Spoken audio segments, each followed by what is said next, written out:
It's off the proper.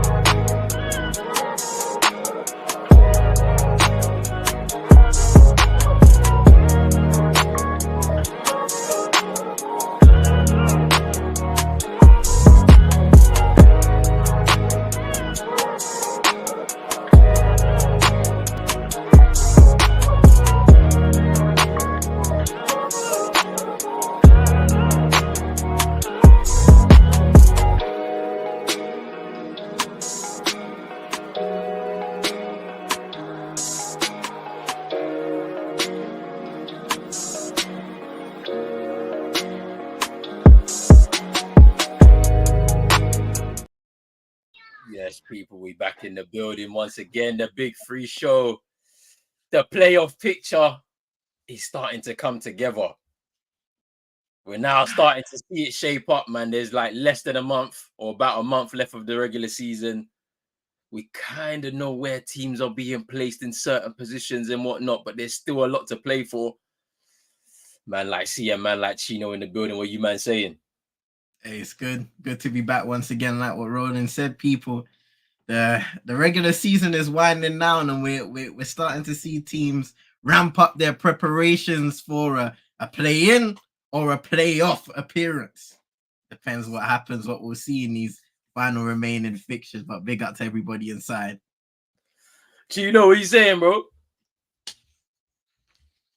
What do you want me to say, bro? Like, I don't know. What do you want me to say? I don't get it. Big up to everybody. Thank you for watching, spending your Thursday night, evening with us, wherever you're watching from, morning. I honestly just don't really care about basketball. I don't care about sports in general anymore. I've just been focused on coaching.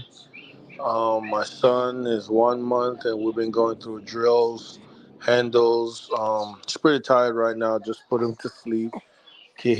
Everybody on the Miami Heat suck, so he's gonna save them, right, Papa? Yeah. Okay. Chino, I saw Yeah. I saw a No, but video. big up, man. Them. I'm just here, man. Big up, man. Them. I'm over sports, bro. Like, I need to protect my mental health, bro.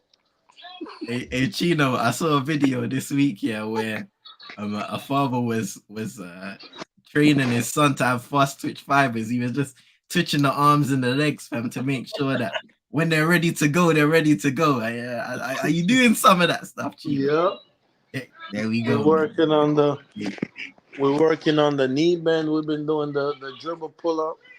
Don't let him walk into them. You know what I'm saying? Hey.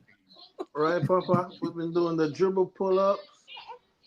Okay, come here.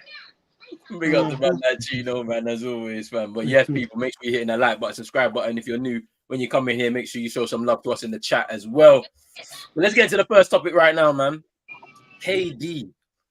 He's having a good season, man. It's like probably one of his best seasons in recent years.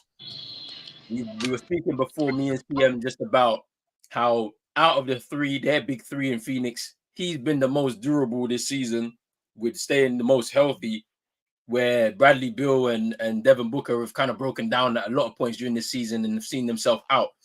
And he's been carrying the team to a certain extent because the team's not at, the quality level that you would expect or balance level because of the fact that they brought in Bradley Beal to pair up with them too. So you don't have a really strong unit in terms of their string, their bench players and stuff. But KD not ducking any smoke in terms of like the matchups on court, playing defense, like CM said before we come on. Especially in that game when I was watching against Cleveland, he was not ducking Darius Garland. He really wanted that on the defensive end. The same with Jason Tatum. Scored 45 in that game. I watched that game last week Saturday, but still on defense was not ducking that smoke. So what do you guys think, man? Like, is he back to his best? Like, can he do something to carry this Phoenix team to glory at some point this season? I don't know. One thing I'll say about KD is he's been playing at an elite level on a consistent basis, which is something we expect from him. He's had a tough last few years when you account for his injuries at the end of the Golden State era, going to Brooklyn, that not working out, them being almost a fraction away from destiny. But all of that is past him now, and it's about what's happening in Phoenix. it may have not been the most smoothest of seasons so far for the Suns themselves. A lot of injuries to guys like Devin Booker, Bradley Beal, and Devin Booker's having a great season himself when he's on the court. Bradley Beal, he's looked good. He's improved every single time he's been on the court for Phoenix. So it's about them finding that continuity. As for KD, I think he's having a 4-game stretch where he's averaging like 38 points a game in his last 10, 30 points per game, but he's so much more than a scorer right now. Like you said, he's playing elite defense, and he's an interesting player because he rose to superstardom so early in his career. When you think about OKC, in his early 20s, reaching the finals, obviously not winning it there. And then he had that period where he goes to Golden State and he kind of becomes a villain. But he steadily become a better player in all categories as he's gone on in his career. And I think we're seeing that from a leadership aspect. Thank you. I team. did that earlier. Yeah, like from a leadership aspect, he's the perfect guy to have in that team, especially with the other guys, especially when the likes of Booker and Beal are out. They may not be winning every game, but they'll win a whole load and they'll learn a whole load from a guy like KD, because you can clearly see in certain games, he's not letting up. He's not allowing standards to go down. And that's by the way he plays. He may not be the most vocal leader per se for the cameras, but the way he plays on both ends of the floor shows you the level of commitment that you need to win. So I think this season, it's been good. It's been good to see Kevin Durant.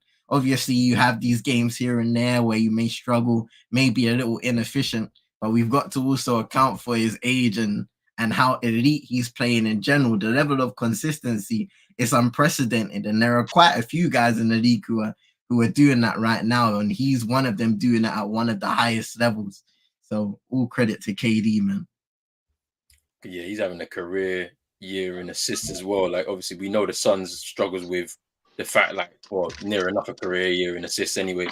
But like, we know their struggles because they don't have a true point guard, so they're having to share the responsibility between Booker, him, and Bradley Beal.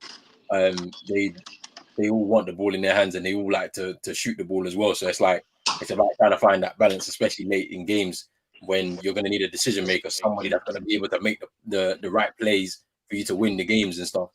But for him, like, just watching him this season, I feel like Isaiah Thomas, not the one we're going to speak about later on, but the former Celtic player and currently in the G League right now. He spoke about KD. Wait, what?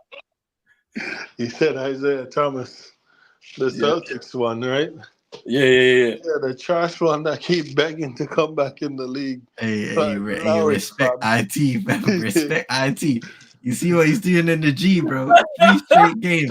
Talking about wait till he get his legs on the rim and blah, blah, blah, bro. Bro. Respect IT, man. Hey, nah, somebody was in the comments here talking about who let him get 7 rebounds in the game, bro. Like, bro, that's bad, man, you know. Wait, what they said? In his last game, he got 7 boards in his last game. Listen, why? Who is letting him get 7 boards, bro?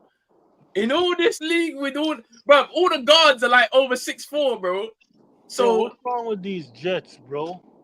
A heart overhype. Heart overhype, bro. But yeah, so he said, when KD made the move, that Arizona is good because it's hot, is good for an athlete's body, you know, like their muscles are always gonna be on point, the joints. Hey, but you didn't let me speak about KD because you're still in my point. Say your thing. The reason why you can't speak is you said the Miami Heat will be third. Listen, bro, I'm talking basketball. I'm not doing no Miami talk today, bro. No, I wanted to say that, though. I didn't even know IT said that. He said it. I was going to say this is the healthiest I think KD been from my point of view, because I used to like KD before the Warriors move. I just felt like that move was a bitch move. But this is the healthiest he's been for me and that's only gonna get better. That's only good thing because he's in his 30s now. I feel like the Brooklyn years, New York's cold and shit. Like he wasn't really healthy a lot. When he was healthy, the numbers was there. But then again, it was so inconsistent. It was just too much thing going on around the team. Kyrie, James Harden, Ben Simmons, trade. You know what I'm saying? It was just so much drama. I don't feel like he was focused like basketball focused. I feel like he been like when he was in New York looking like, when can I get out of here? Like, you know what I'm saying?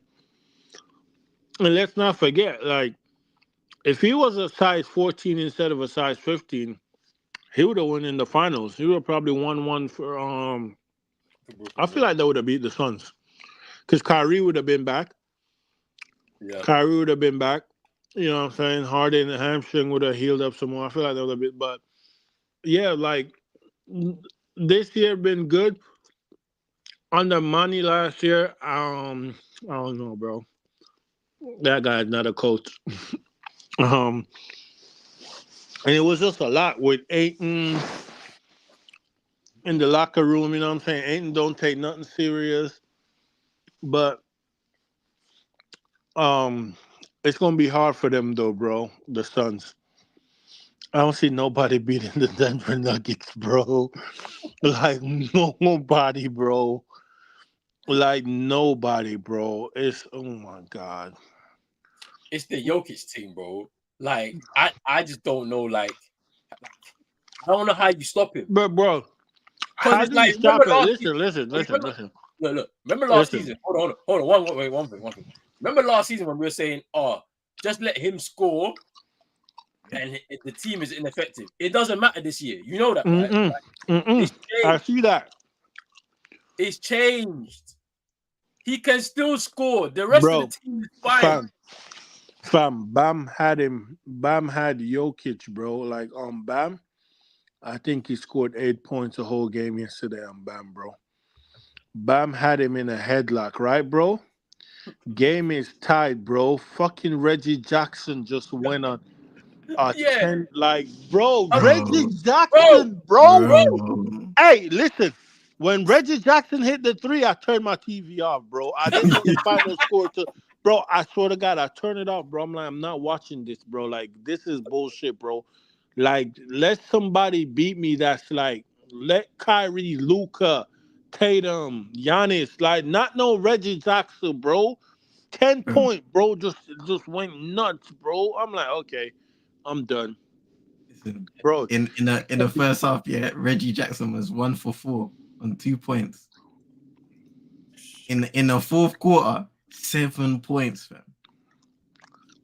Bro, I'm you just can't beat them, bro. saying, yeah, like Jokic is making all of them guys look way better than because mind you, the team is a little bit weaker because they decided they obviously you can't pay Bruce Brown at that point. You can't, they couldn't afford it, so they decided to just bring in the rookie Peyton Watson, and even he's come off the bench and stuff, and he's doing his thing, like on defense anyway. He's not a scorer like that just yet, but and Jokic is the one that's just facilitating everything, bro. Like it's like they had their little hangover, did their thing, they rested up, and then now they're just gonna go on their little run and get themselves ready for the playoffs, man. It's getting annoying for me because if let's say it is a Celtics and Nuggets finals, yeah, I'm worried, bro, because last season I felt we could have done something, little double big blind up, you know.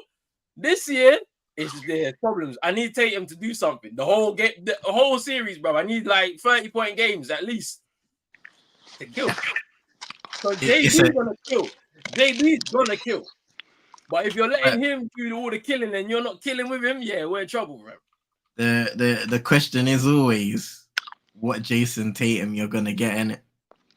Because you know what, I'll dial it back to a few episodes ago when we were speaking about why Jason Tatum may not get the recognition in MVP conversations.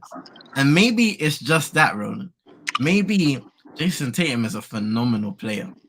But great players always find a way to to thrive in situations where the conditions are at its worst, where all the odds are against you. And sometimes, I'm not saying all the time, because you mention it. We've seen a 50-point elimination game from Jason Tatum, but it's in those moments.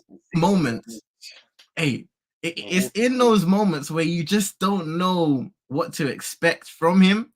Is when he drops a performance that it confuses you, because Jason Tatum can do so much more than that, but at the same time it happens, and it doesn't look good because it happens at the worst of moments, the moments that Boston don't need him to underperform in. I reckon this year ain't his year, innit? I reckon it's next year where you just start to see that consistency happen, like literally every game. Like, I feel like even right now it's still too early, but he has the ability to kill. He just needs to pick the moment, the right moment. I still think he plays the right way.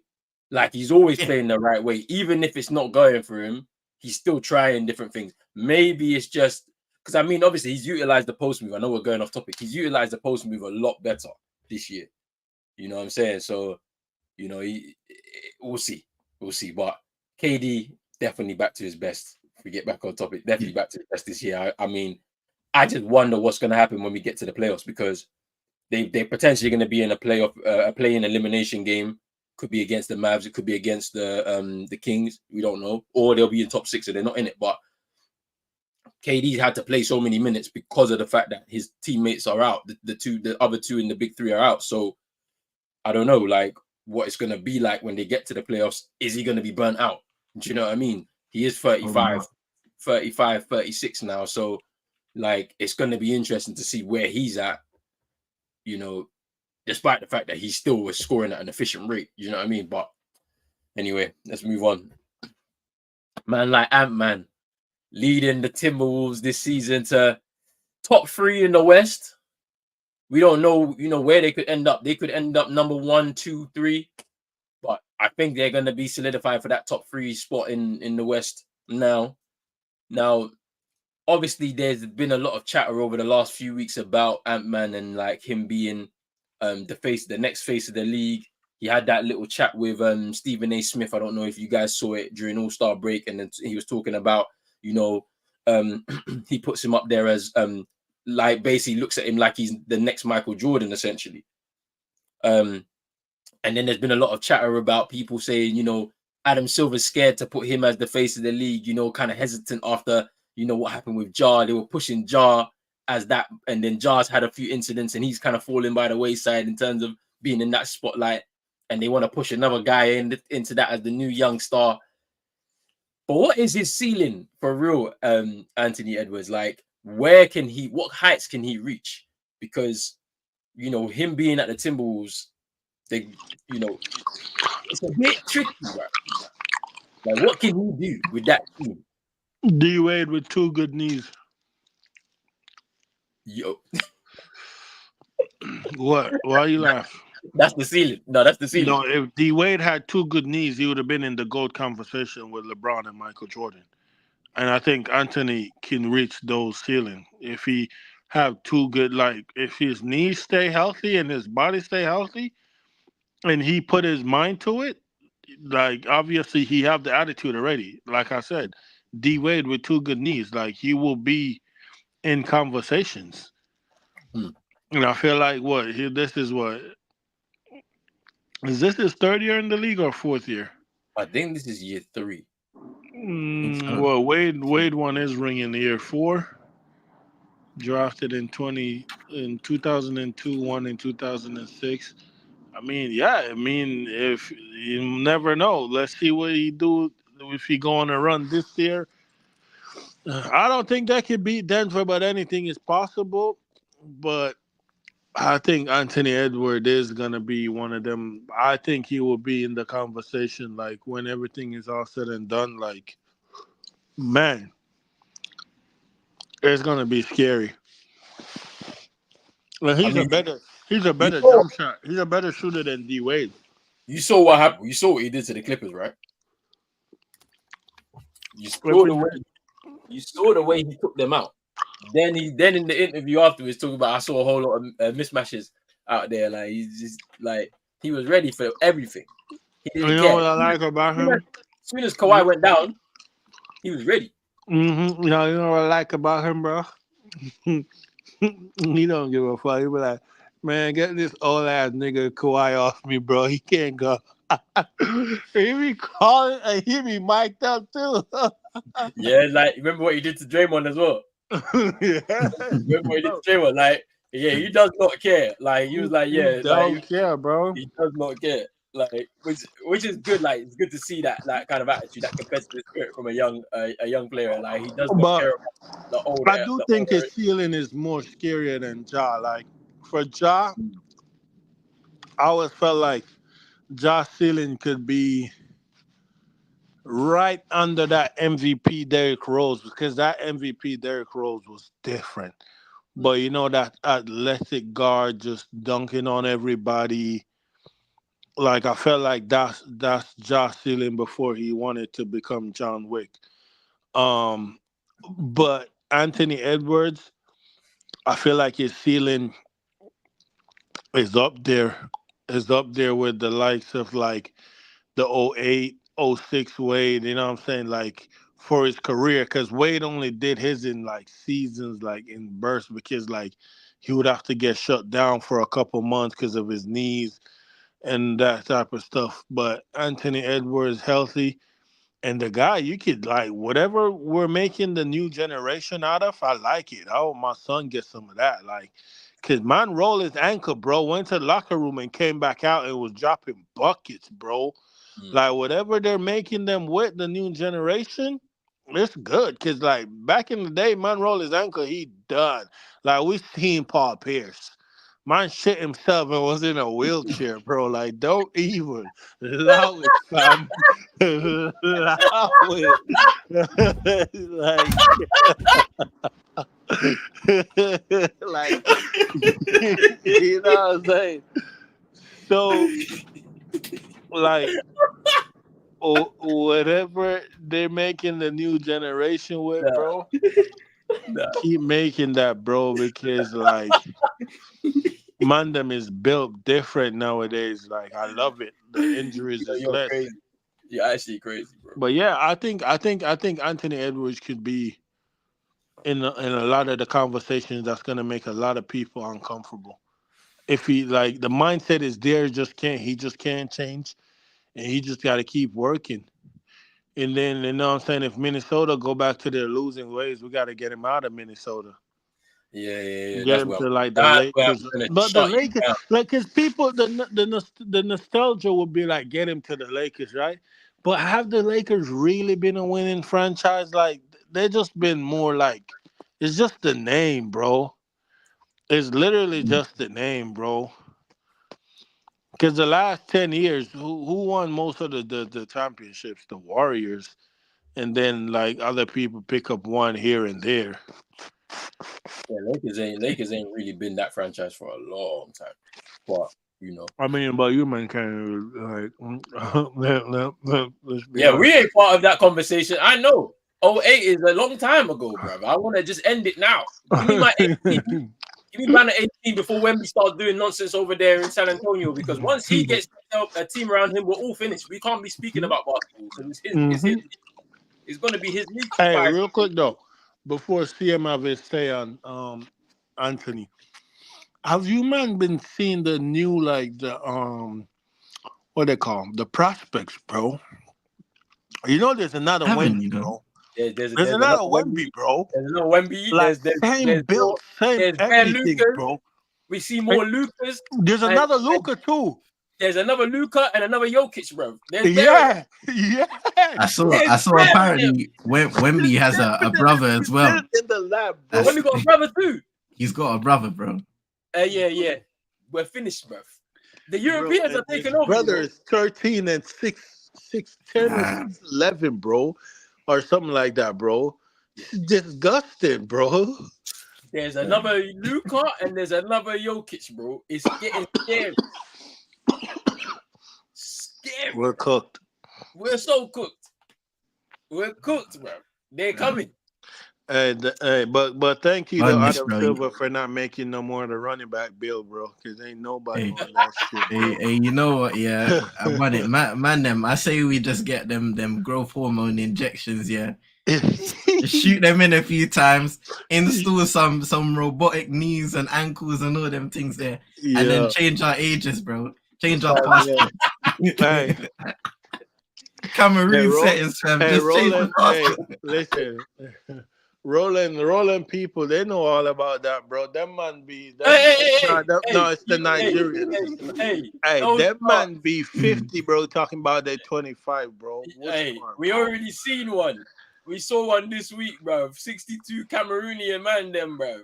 All of them being done for the age changes, bro. My brother said I'm 17. He looked 32. Let's stop this, bro. Let's stop this. Hey, CM, what's your thoughts on Anthony Edwards, bro? Listen, man. Anthony Edwards has a high ceiling, very high ceiling. So early in his career, Minnesota having a good season. It's a shame what happened to Cat. I think it's going to be interesting to see what happens, whether he does or doesn't come back. It's going to be difficult for him to kind of acclimate if he does return in the playoffs so quickly to get back from that injury. But nonetheless, as a player, you've seen, and the scary thing I'll say about Anthony Edwards, his mentality is elite. He's already a leader at such a young age. He plays on both ends of the floor. We see examples where against the Clippers, he's locking up guys. He's not afraid to take on an assignment. I think one of the highlights of that Clippers game, he gets a steal on PG, goes all the way to the other end for a layup. And that's just a small example of what he does on the perimeter. He had a crazy block the other day, game-winning block against the Pacers, where he misses a free throw, goes at the other end, and then blocks the layup. But his athleticism isn't even the main part of his game. I see, in the post, shimmies, fadeaways, mid-range J's, pull-up jumpers, becoming a better three-point shooter, a better passer. Like all of these things that he's adding to his game, week in, week out, month in, game out, season in, season out. And he's going to continue to do that. So his ceiling is high. He has the mentality about him. He doesn't look like a guy that can be shaken by a certain situation. And actually, if we are to learn anything about Anthony Edwards' tenure in Minnesota, is that he has pushed the franchise to be better and to make moves to become a better team sooner rather than later. Not because I'm threatening to leave or anything, but because I want to win. Karl Anthony Towns, look how long he had been in Minnesota. And when you're excluding the Jimmy Butler era, they struggled. But Jimmy didn't want to be there with me. It's Jimmy's fault. What's that voice, bro? Big Paw. Papa.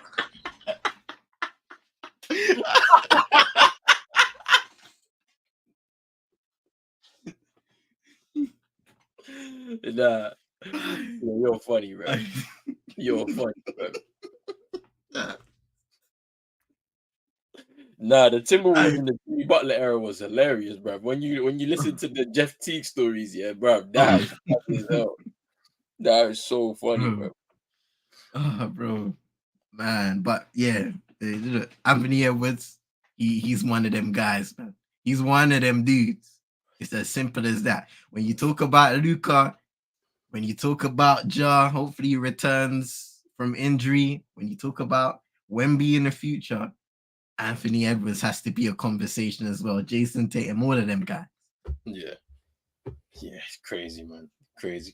Let's move on to the next topic. Let's start over here with one of this. Let's see this video, right?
Kyrie Irving, does he have the best handles of all time? Mm. Oh, I don't know, man. It's Kyrie.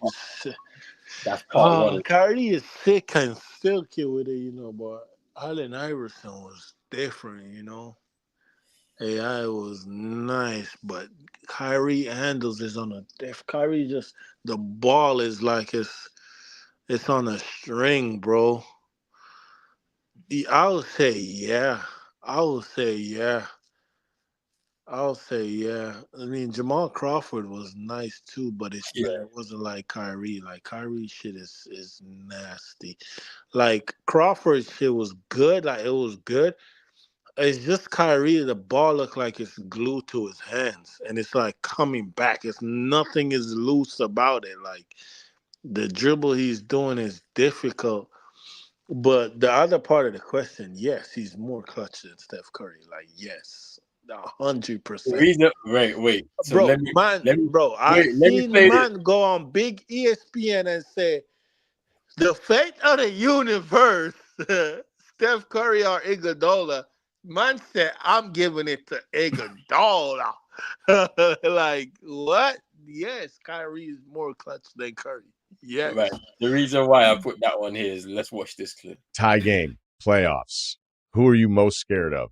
Kyrie Irving is not even close. Whoa. So wait, Yes. you're going with Kyrie now over everybody we've talked about. For the last second shot, I'm going with Kyrie. You talking about fear factor at any given moment, or for like that moment, Kyrie. Because I mean, with Steph, I think he's proven to teams that you can double him, and if you could just try to get the ball out of his hands, then I guess that's the way to combat him. But with Kyrie, he's just so good. Like he's able to, you can't get the ball out of his hands. Allen Iverson said Kyrie was the best ball handler in NBA history. And I've been told that I was crazy for saying that. But Kyrie, you talk about fear factor. You ask anybody in the league, that's a scary guy to see. I agree. I agree with 100%. But Steph is not clutch to me. Like make it here or there. That's not clutch. Like Kyrie is clutch. Like Steph is not really clutch. He's not a clutch player. Because the thing with Kyrie is right. How do you play him? Because unless he definitely need a three. But if it's you're up one, and it's he can go by you. He can literally just blow by you, or he can sidestep, or he can drive in, pull up midi. Like hit the art. Like the bag is so deep, bro. Like he can hit you with an arsenal of shit. Like it's just ridiculous. And I don't feel like Steph is that clutch. Like I, Steph missed so much clutch bucket, and I feel like Kyrie hit a lot more clutch bucket. And then the handles part, yeah, I like AI. If AI is giving it to Kyrie, but the thing with AI though, AI always remain humble, and that's why what I'm saying. That's why a lot of guys in the game and out the game still love AI. Like he's one of the people favorite all time because he's always humble. He's a humble guy. But for me, AI and D Wade, two of my favorite player all time. Kyrie's one of my favorite player right now. It's close, but Kyrie, I don't know. Let me hear what you might have to say. For me, it's close because I seen Allen Iverson, bro. I seen Allen Iverson, bro. He hit Michael with the fake, and Michael bite, bro. And he said, "You little ball motherfucker." Bucket. What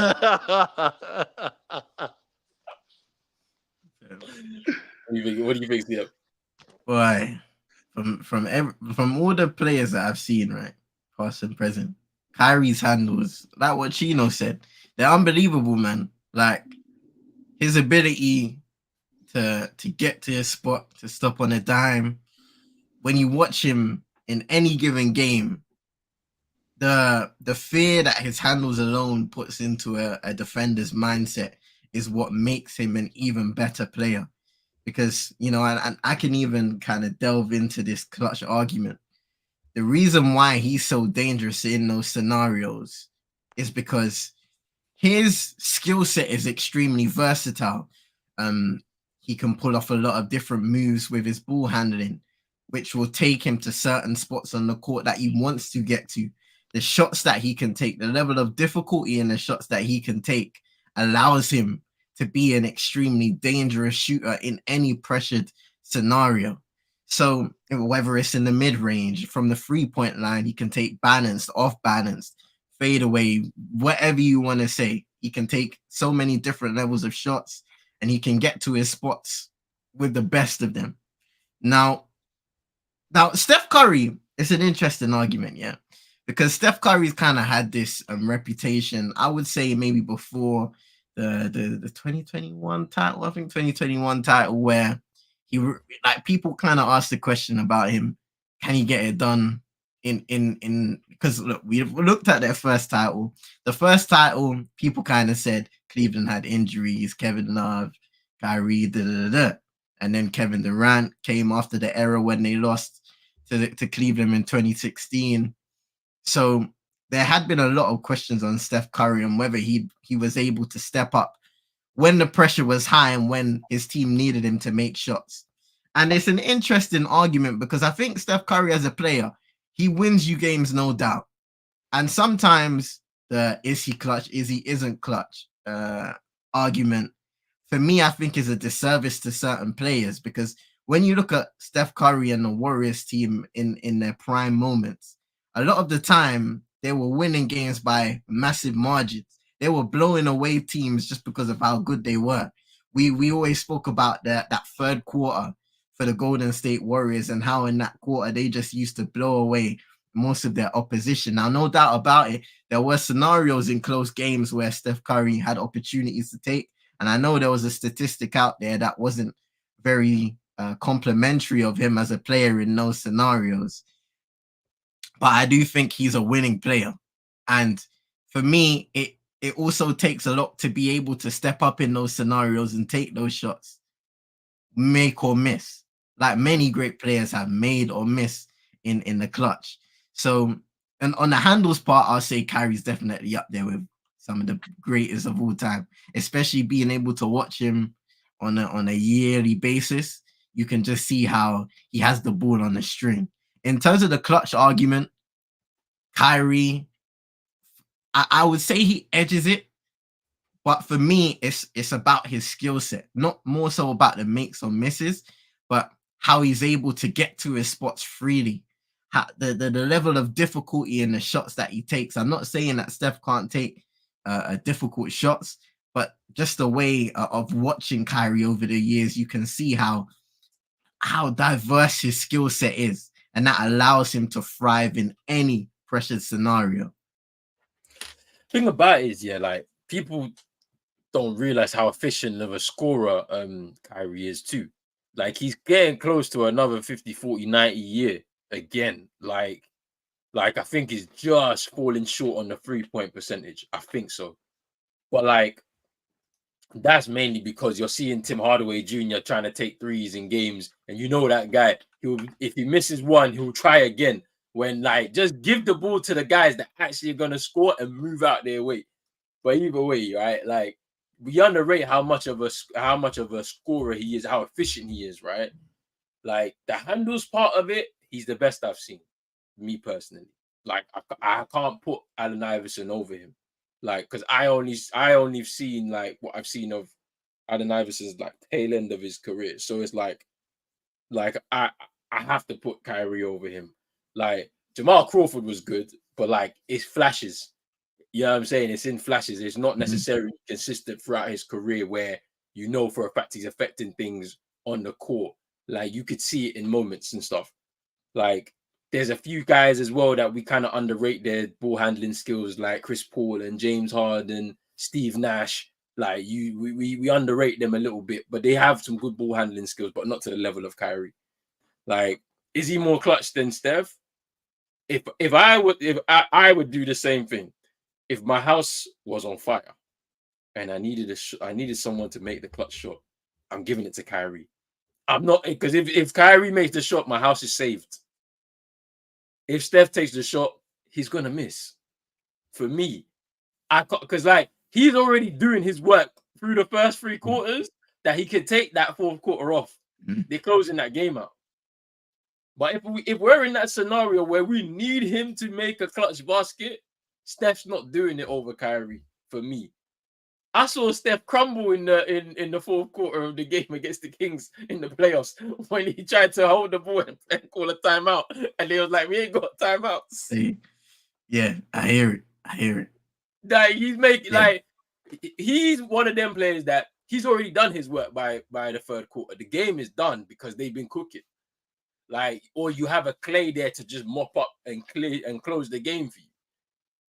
That's what it's been over the years. It's never been a scenario where Steph has needed to make a clutch shot for the particular reason of let's win this really important game. The game would have been done by that point. Whereas, but do you think that makes him not a good player in the clutch, though?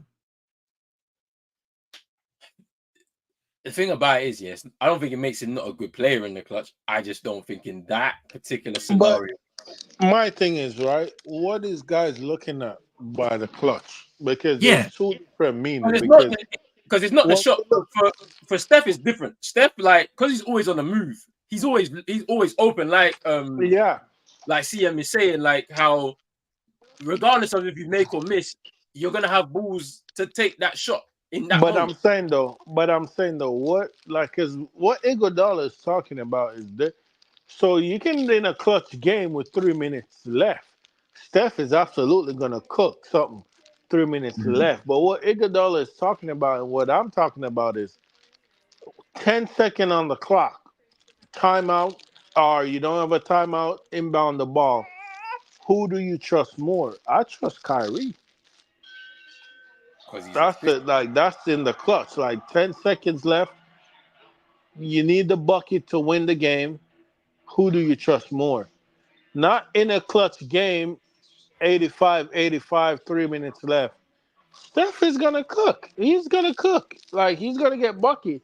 He got time to run around, move off ball, get free, down screens and all that, get open and get his shots and do all that. But 10 seconds left, you inbound the ball into Kyrie's hand.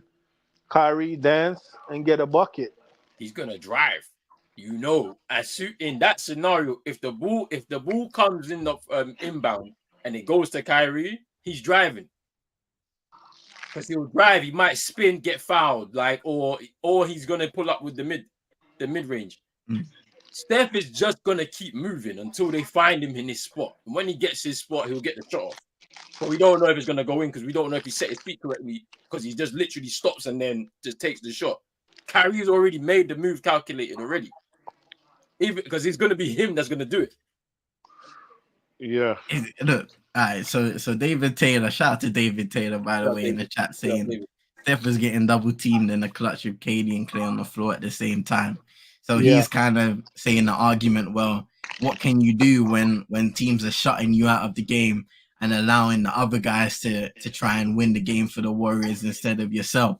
That is a good argument itself. So that's one thing. But I do think you guys are semi-discrediting Steph's ball handling abilities.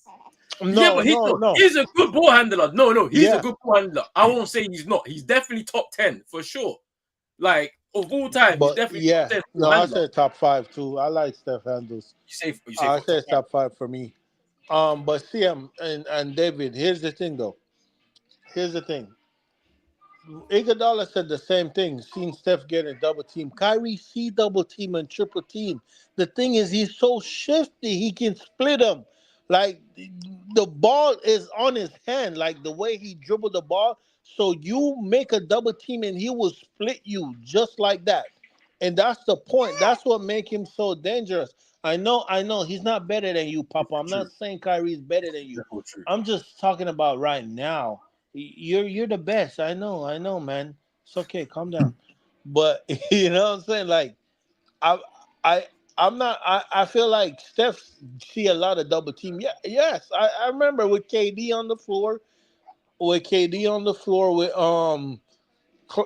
on the floor because what? Because why? Because somebody just help off Draymond, send a double, and then the person just go to one. They just guard Steph and Clay and double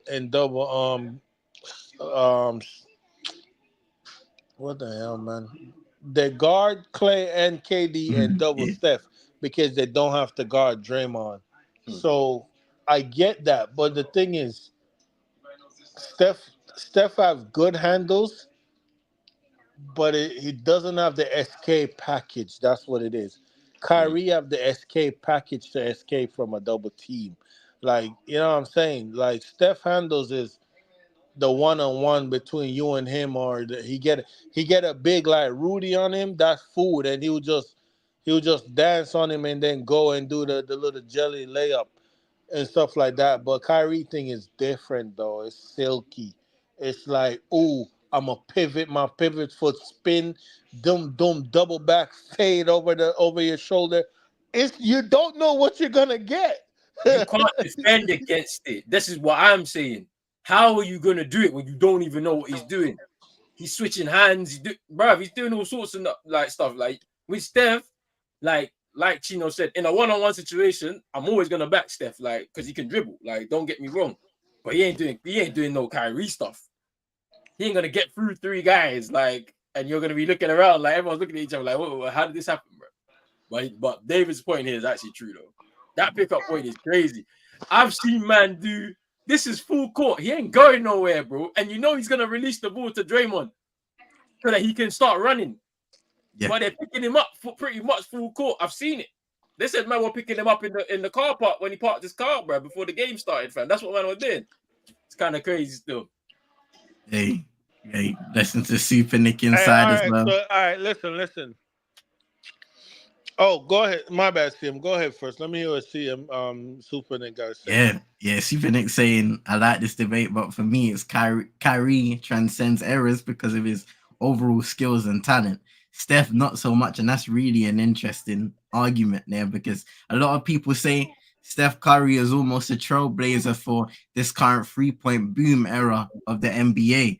She also said Kyrie is a special talent in history will understand better than the present, and I do agree with that. I think some of the things that's happened to Kyrie in the past has really kind of Injuries tainted, too, CM. injuries, all of that stuff is The narrative, the media the narrative. narrative, the But you media see, narrative, all of that goes into a player and how they're perceived, no matter what, no matter how good they are.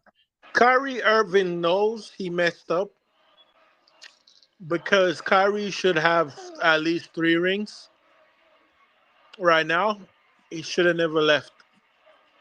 But you get wanting to be, you've been the man there, but it was a losing situation. And now the man came back and y'all winning. And you're like, yeah, no, I got one father, which we get. But like, this is LeBron James, bro. So, you know what I'm saying? But Kyrie, a lot of it came like a lot of what him not being in certain conversation is because of him. Mm. You know what I'm saying? But like what Super Nick said, the talent, the bro, I'm not saying Kyrie is better than you, bro. You have to listen to me, fam. I'm saying right now in his era, he could be good. But are you gonna be better than him? Yes, 100%. Because why? You have me as your coach, right? And do you agree with me? Okay, thank you. um, but I feel like with Kyrie, the wanting to be what's the guy name? Muhammad Ali and Malcolm X and all that stuff. I love that. I love that. Like say, but like Dr. Umar said, bro, some of them cannot be saved. You're gonna have to put them down for good. For good. For the man.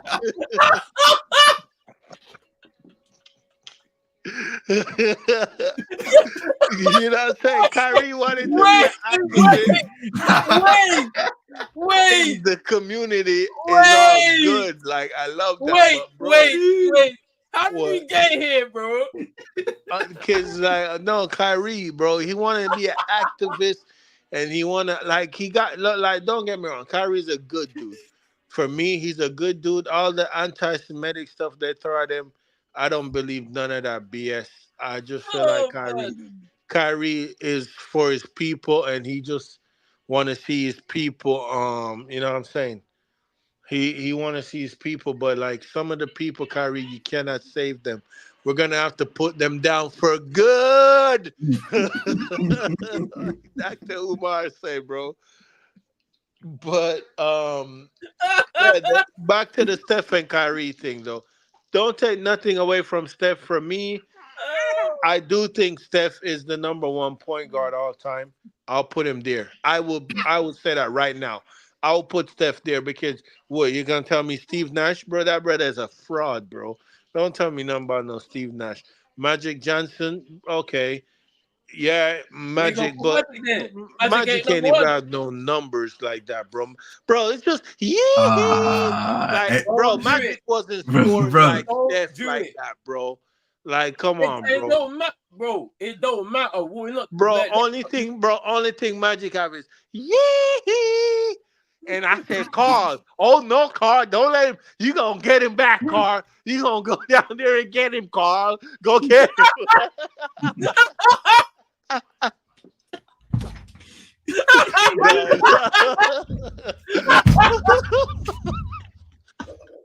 I said, no, nah, Carl. you're You gonna let killing him me. get you like You're that? killing You me. go. You're killing me, bro. Hey, but listen though. Nah, I'm kidding though. I'm kidding though. But no, for me though, Steph definitely my top 5 point guard all time. Yeah, over The Magic guy though. changed the Magic. game. The guy changed the game, and Steph is an unbelievable basketball player. But when it comes to the handles and 10 seconds final shot, I want the ball in Kyrie. That's the end of that. I want the ball in Kyrie's hand. Has to be. For me, has to be. I can't give it to Steph, bro. But real quick, I know it's not on our topics, but have you man seen on Twitter, right? So there's Twitter going on. And it's been LeBron fans versus Michael Jordan fans, Yeah, right? I And see. they're bringing up who was busting Jordan back in the days and this stuff. And they brought up a clip of Clyde Drexler, bro. Yeah. Does Brown fans not know who Clyde was? They don't know who Clyde was, bro. Bro, he was busting everybody and He was. clamping everybody. He was. Like, what are you talking about? They Like, don't know who he was. he was Like clamping up I've had everybody. to watch back like mad highlights and games of that Portland team just so that I could see what everyone was talking about. Like back then, He like was him, bro. he was him. He was him. Like But I feel like the thing with Jordan, like, I don't know, man. The LeBron Jordan beef, it's just I don't get it. You know I what? I don't. think that whole argument, yeah, needs to get like just dashed in a Yeah, bin or yeah. something like that. I Because agree. for years we were like people speak about who's the goat, who's the goat, who's the goat. I feel like we just need to go into an era where we appreciate the greats of the game, bro. Because Yeah, we keep on putting this guy against this guy and this guy against this guy, that guy against this guy. And then all it does, yeah, is on Twitter, on TikTok now, it's creating divides, yeah, where you got the fan base of this player versus fan base of this player. And then years down the line, yeah, those same people will be like, man, I wish we appreciated that guy, you know. yeah. And now he's yeah. retired. Now he's not here anymore to play basketball at a high level. See, So all them years, you spent your time talking about he's trash. He went 0 for 4 in the fourth quarter in this game. Ice cold emojis, all of them things there. And now you want to backtrack. Just appreciate the greatness. see him. It's happening right now, bro, with Luca and Tatum, bro. With Luca fans and Tatum fans, bro.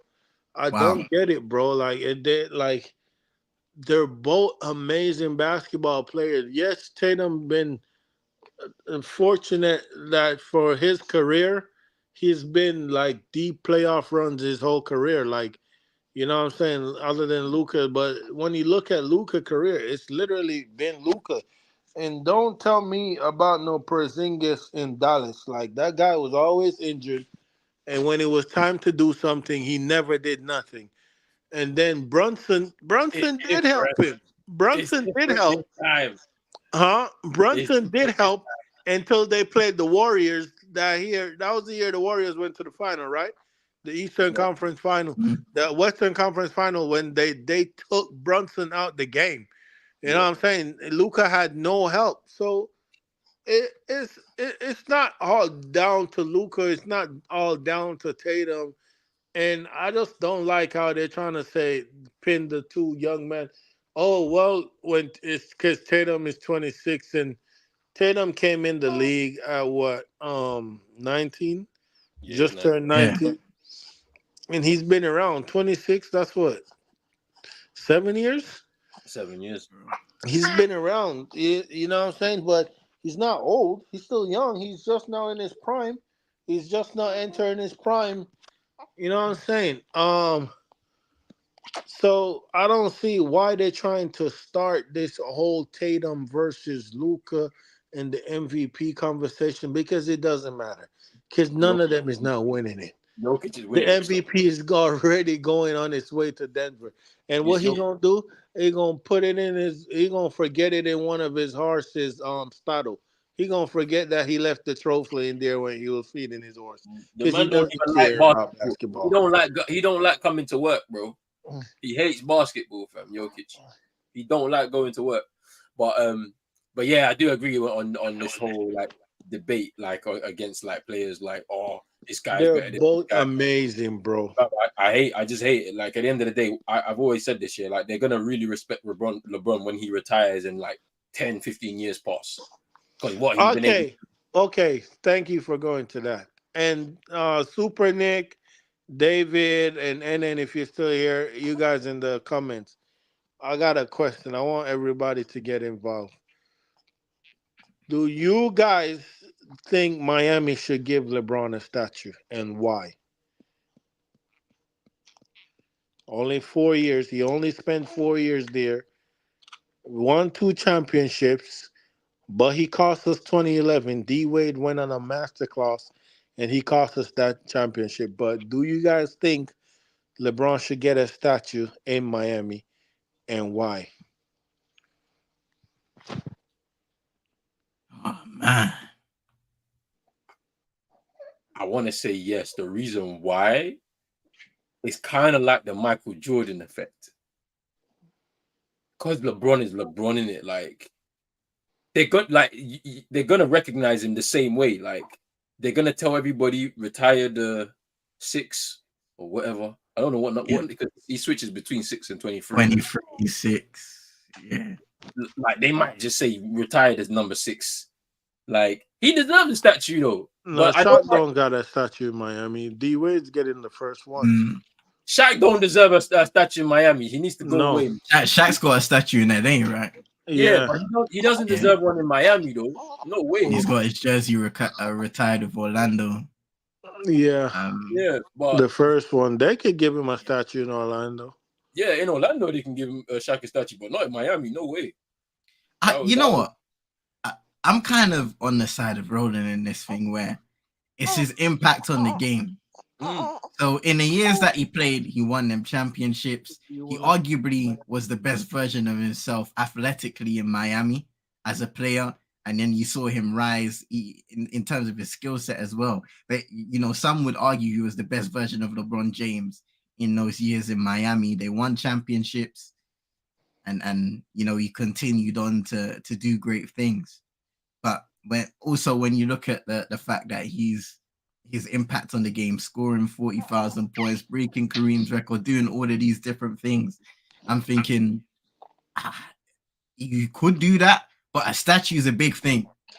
And I don't know if Miami will see it as a situation where when he retires, okay, we're giving LeBron this. I feel like in Cleveland that there could be more of an argument because he's from Cleveland. He's drafted He won by them Cleveland. their first championship. Yeah.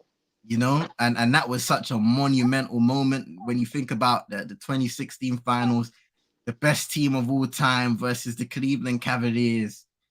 They were out there from revenge after being banged up and losing against them. Golden State got their first title of that era against them. And that was just the birth of the rivalry, coming back from 3-1 and everything that meant to the city of Cleveland, LeBron James, everything that he's done within the city and continues to do to this day. I think he's got a statue there waiting for him at the end of his career. When it comes to Miami and LA, I'm not too sure. I think you're right though. You hit the nail on the head there. It's like, to be fair, D Wade is the one that probably deserves the statue in Miami because he's the one that they drafted, and then he's the one that eventually got them at the beginning of that run that they went on. Like, and then LeBron would be in Cleveland. It's like Steph would be with the Golden State because they drafted these players. They've been able to build up with these teams. I'm hoping JB and JT do it and get their statue, bruv. So do you mind? Okay, I agree with CM. If LeBron get one if Miami decide to give him one, I'm not gonna be mad and say why you give it to him. But if they decide not to, I'm not gonna be mad and be like, why didn't you give it to him? You know what I'm saying? It's like one of those situations. If he gets it, he gets it. If he don't, he don't. At the end of the day, Wade is the one that definitely deserves it. Do you man think though for the Warriors? Do you think they should give the big three a statue, Steph, Clay, and Draymond, or just Steph? It's turning a bit sour now, right? I can't lie, you know. Like I don't know if Clay's gonna end his career in at the Warriors because they don't want to. He's gonna have to take a pay cut. And Draymond's been doing some wild stuff like over the last 3 years. Yeah, I don't know. I don't know if it's even a sour taste. But you know, even with that, what they achieved, I think the impact of that big three alone in that little era that you can call the Golden State dynasty is enough for those guys to be immortalized in Warriors history. Yeah, because the impact that they've had, not just on the team winning, but in basketball alone, the connection those three have, they will always be connected together. When you think about those titles in 2015, 17, 18, 21, and so on, those three guys, Steph, Draymond, and Clay, will always be connected. So, like, people speak about like when KD was there and he was kind of the head honcho and he won those finals MVPs. Like,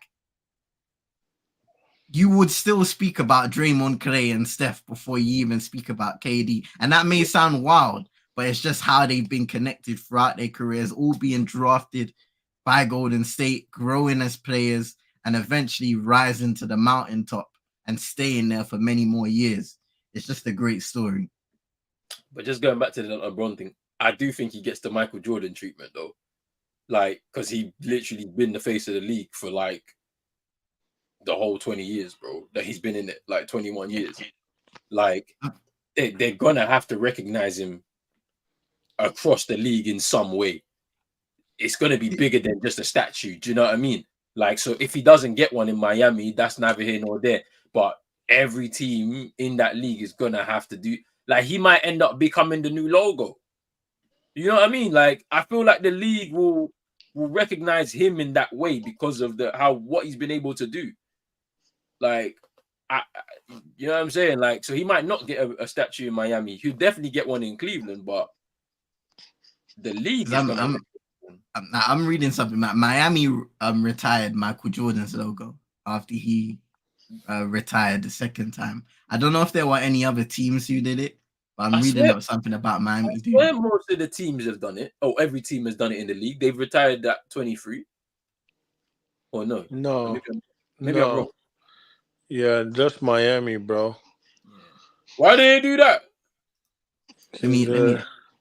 Because they're DICK eaters, bro.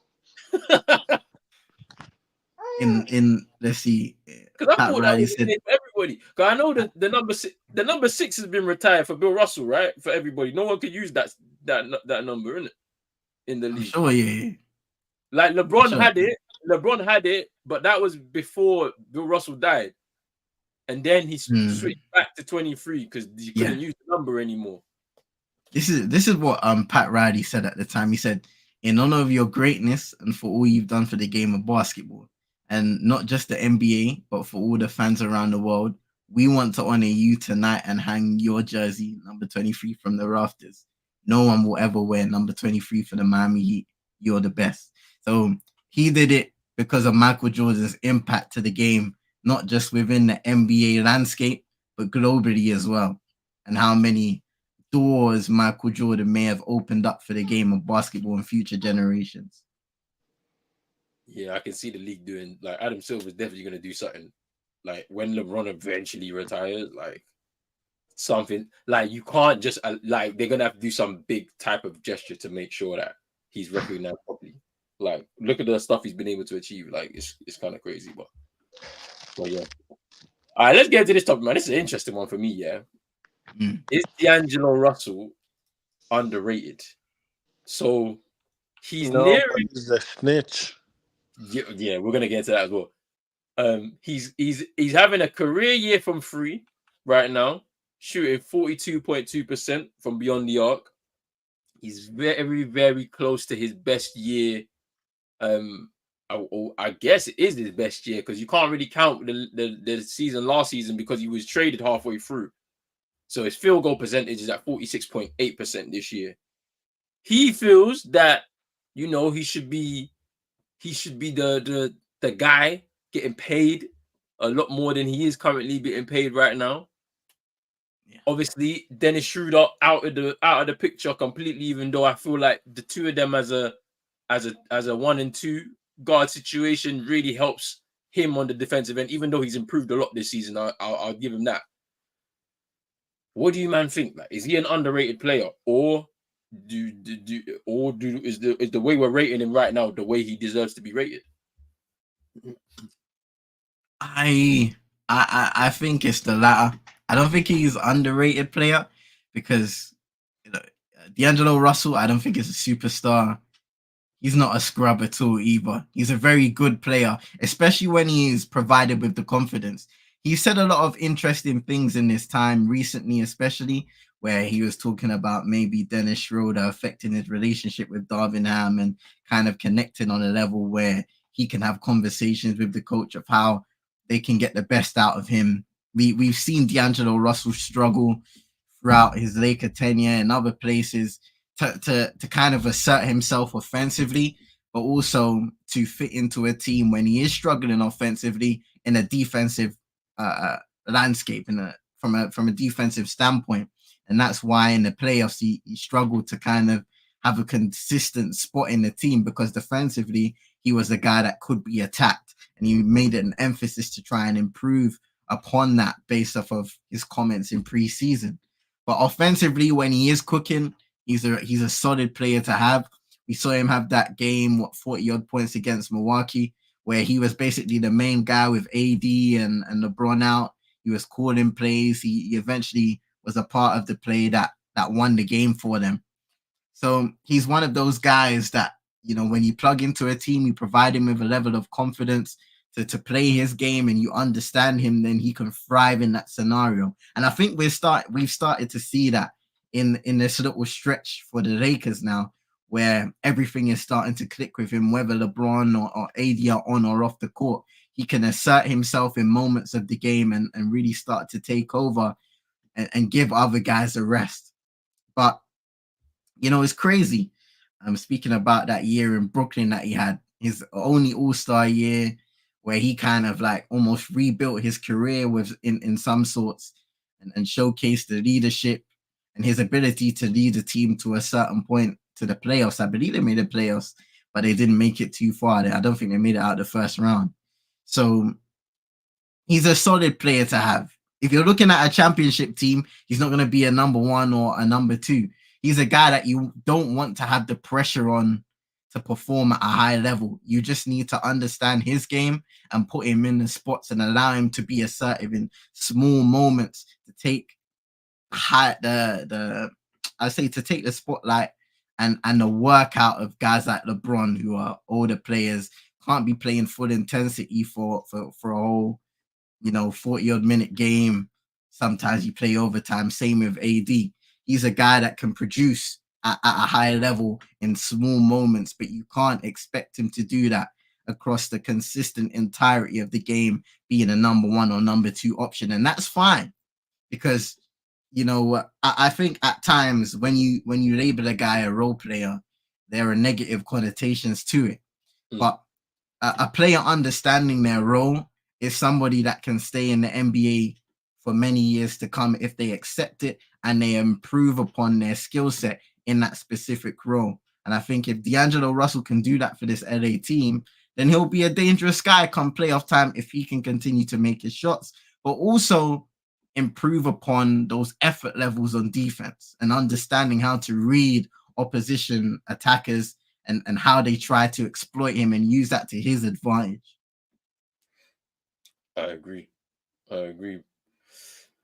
Chino, what do you think about this topic, man? Let's talk about. I know what you want to talk about. About D'Lo? I know what you want to talk about. So this is what he said about Dennis Schroeder and the relationship with Darvin Ham. His relationship with Darvin is the reason I couldn't have a relationship with Darvin. When I was struggling, I would have been able to come to the coach and say, bro, this is what we should do. Like, I can help you. Instead, there was no dialogue. I just accepted it and we got swept. And I'm here and he's not. And I like our chances. What do you think about that, Chino? What do you think about that statement, bro? What statement? Say it again. This is D'Lo talking about Dennis Schroeder, yeah. So okay. His relationship with Darvin is the reason why I couldn't have a relationship with Darvin. When I was struggling, I would have been able to come to the coach and say, bro, this is what we should do. Like, I can help. Instead, there was no dialogue. I just accepted it and we got swept. And I'm here and he's not. And I like our chances. Oh, wow. Is he throwing shots at Schroeder? Yeah. What do you want me to say about it? What do you think about it, bro? Like, because it's a kind of crazy statement to make, bro. Because I'm saying that I ain't gonna lie, between the two of them in the playoffs last year, Dennis Schroeder was the better player. Yeah, like he performed in that series. Oh yeah, because Schroeder came back, huh? Yeah, Schroeder came back. Like, in that series against the Warriors, he was really good. Not from a scoring perspective, but on defense, he was definitely very, very good. Mm-hmm. And D'Lo crumbled. After that first 2 games, he crumbled. He just couldn't hack it. Yeah, D'Lo is a snitch, though, man. Nobody like a snitch. But I don't know. I feel like. Why is he saying that though? That's what I'm trying to say. Why is he saying that? I think it's just like he was just talking about like what the Lakers can do this year and what's different from last year and this year, innit? Like I feel like that roster that they had last year was way better than this one.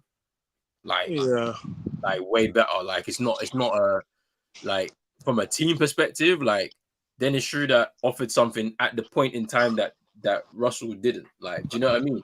Like he was dog on the defensive end for the Lakers, but that's how he plays, and it's like D'Lo wasn't bringing that. So Darvin Ham was struggling to like know what to do at certain points, like especially in the playoffs where like you're basically defending half court, like literally. So it's like in that tight space, you need someone that can operate like on the defensive end in an effective way.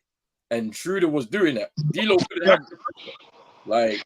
Yeah, but Schroeder too have offense though. It's not like he's just doing. He's not like Patrick Beverly just out there running around on defense. Like Schroeder actually can pass and score the ball.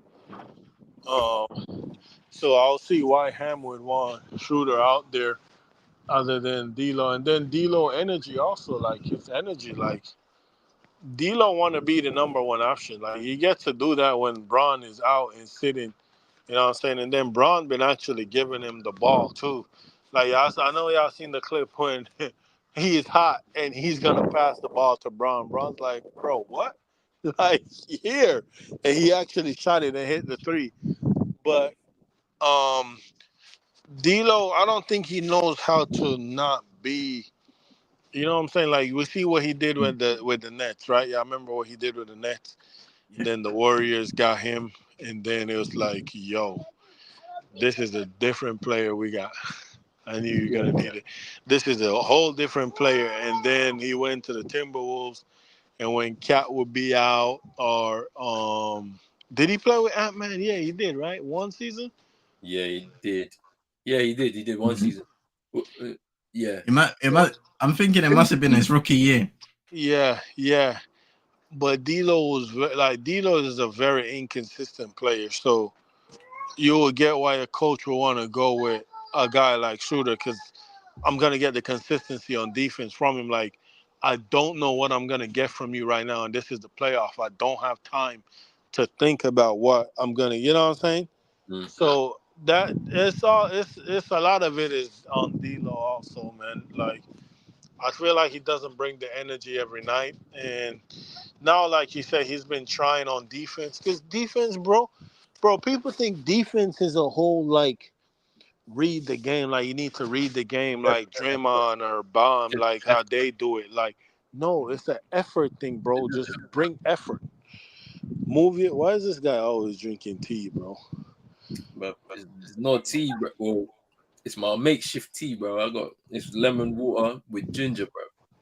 Oh, it said what said they said to Man, Kawhi. Kawhi. I was gonna say moonshine, you know. I said food sign. Hey, allow me, bro. No, you Allow me. remember that Kawhi clip when he walked into practice with his teacup and they're like, "Oh, you drinking coffee this early?" He's like, "This not coffee. This alkaline water. Good for your heart." It's alkaline water. Yeah, look at the clip now. You actually look at that. It's funny as hell. He's Yeah. like, "You should try it. It's good for And your he body." says it so calmly, fam. Yeah, you know the clip, CM? Yeah, fam. Yeah, It's yo, why are alkaline you water. drinking coffee? No, it's alkaline water. But yeah, I don't know, man. But Darvin Ham also, bro. That's a Hamid as a coach, bro. Like he's a bro. I don't know, bro. I don't know. I felt like Braun should have never went to the I feel like Braun shouldn't have went to the Lakers, bro. I mean, he got one, but like, come on, man. Goran and Bam was injured, but he should have never went back to the Lakers. It just haven't been, you know what I'm saying? It just haven't been like AD, bro. AD is just a hoe, bro. Nah, Sabonis has been. Hey, the way Sabonis moved to him yesterday. Yeah. Yeah. Right. We- Sabonis kind of cooked. Our chance of Bam getting all NBA 13, bro. He definitely getting that, bro. Oh, I don't think Embiid is eligible, you know. Nah, he's not. He's not. He's not. So I He's not. think Jokic is one. Who else? Sabonis can probably get second. Bam, if Bam keep it up, he might get it still. Because Embiid That's the is not thing. eligible. Yeah, Bam might get in there. You know. Yeah, he So, might get that all NBA 13. does the games played affect all NBA teams as well? I guess Yeah. it Yeah, doesn't. Yeah. yeah, So 65. Yeah, damn. Five Embiid was out of that. Like Ooh. from yeah, yeah. I was telling you, he needed to miss 9 games. This was a while back. If he missed 9 more games, he was done, and he's done. Even Spider is out of that, but Yeah, Spider's out too. Embiid career is over. You know. You know Yeah. what they did to his meniscus? They shaved it. Huh? They shaved it. That's crazy. You never shave your meniscus as an athlete. You always, because you're gonna have to keep always shaving it, bro. Yeah, That's in the off season he's always gonna have those maintenance little Like knee yeah, I procedures think, now. didn't Russ have a shave? Didn't Russ shave his 2 cm? That's when he Yeah. started having to go drain it. That's when Russ started to Mhm. decline. Like people see Russ like getting hanged by the rim on his dunk attempt and think like that's a no, bro. When you do that, bro, you're done. Like you're done. You don't shave the meniscus, bro. That's why Time Lord that Boston know to. They use him. That's why they got rid of him, bro. Like I mean, the game is the game, though. You got to look out for yourself, bro. Like nobody gonna have you. You heard that, Papa? Nobody gonna have you. So if they ever say shave your meniscus, no, we're not doing that. Stitch it up, and I'll be out for a year. So yeah, you can't shave it, bro. And Beat shave his. He's done. His career is done. That's crazy. But yeah, Sabonis was moving to AD yesterday. I can't lie. All right, last topic now, guys. Last topic right now. Let's have a look at some comments for some ex players, man. Some interesting ones, man. Let's have a look. This was Shaq This was So Shaq. I've heard players say, including myself, I feared Mike. I've heard players in your generation say they feared Kobe. I've never really heard any players say they fear LeBron. And you know, I got killed for that. Why is that? You're not gonna get killed here. I'm just saying. When I first said that, people killed me for that. No, I'm with you. I didn't think players really feared LeBron like they did Jordan. I never heard anybody say it. And it's not that you shouldn't fear Bron. I just think at the end of the day, Bron has been through so much that he wanted to be liked. So it was kind of like, and he is a nice guy. Yeah, I'm gonna do things now where Like people like me, people respect. I mean, you're always gonna respect what he did, but you actually like Bron and want to be a fan of Bron now. So I think that's what that was. So that's an interesting thing for me. I remember people killing Chalmers for that. Because, like, when we say fear a player, we should only be talking about what they can do to you on the court. And, like, it's a separation. LeBron's not a nice guy on the court, if you know what I mean. Like, he's a competitor.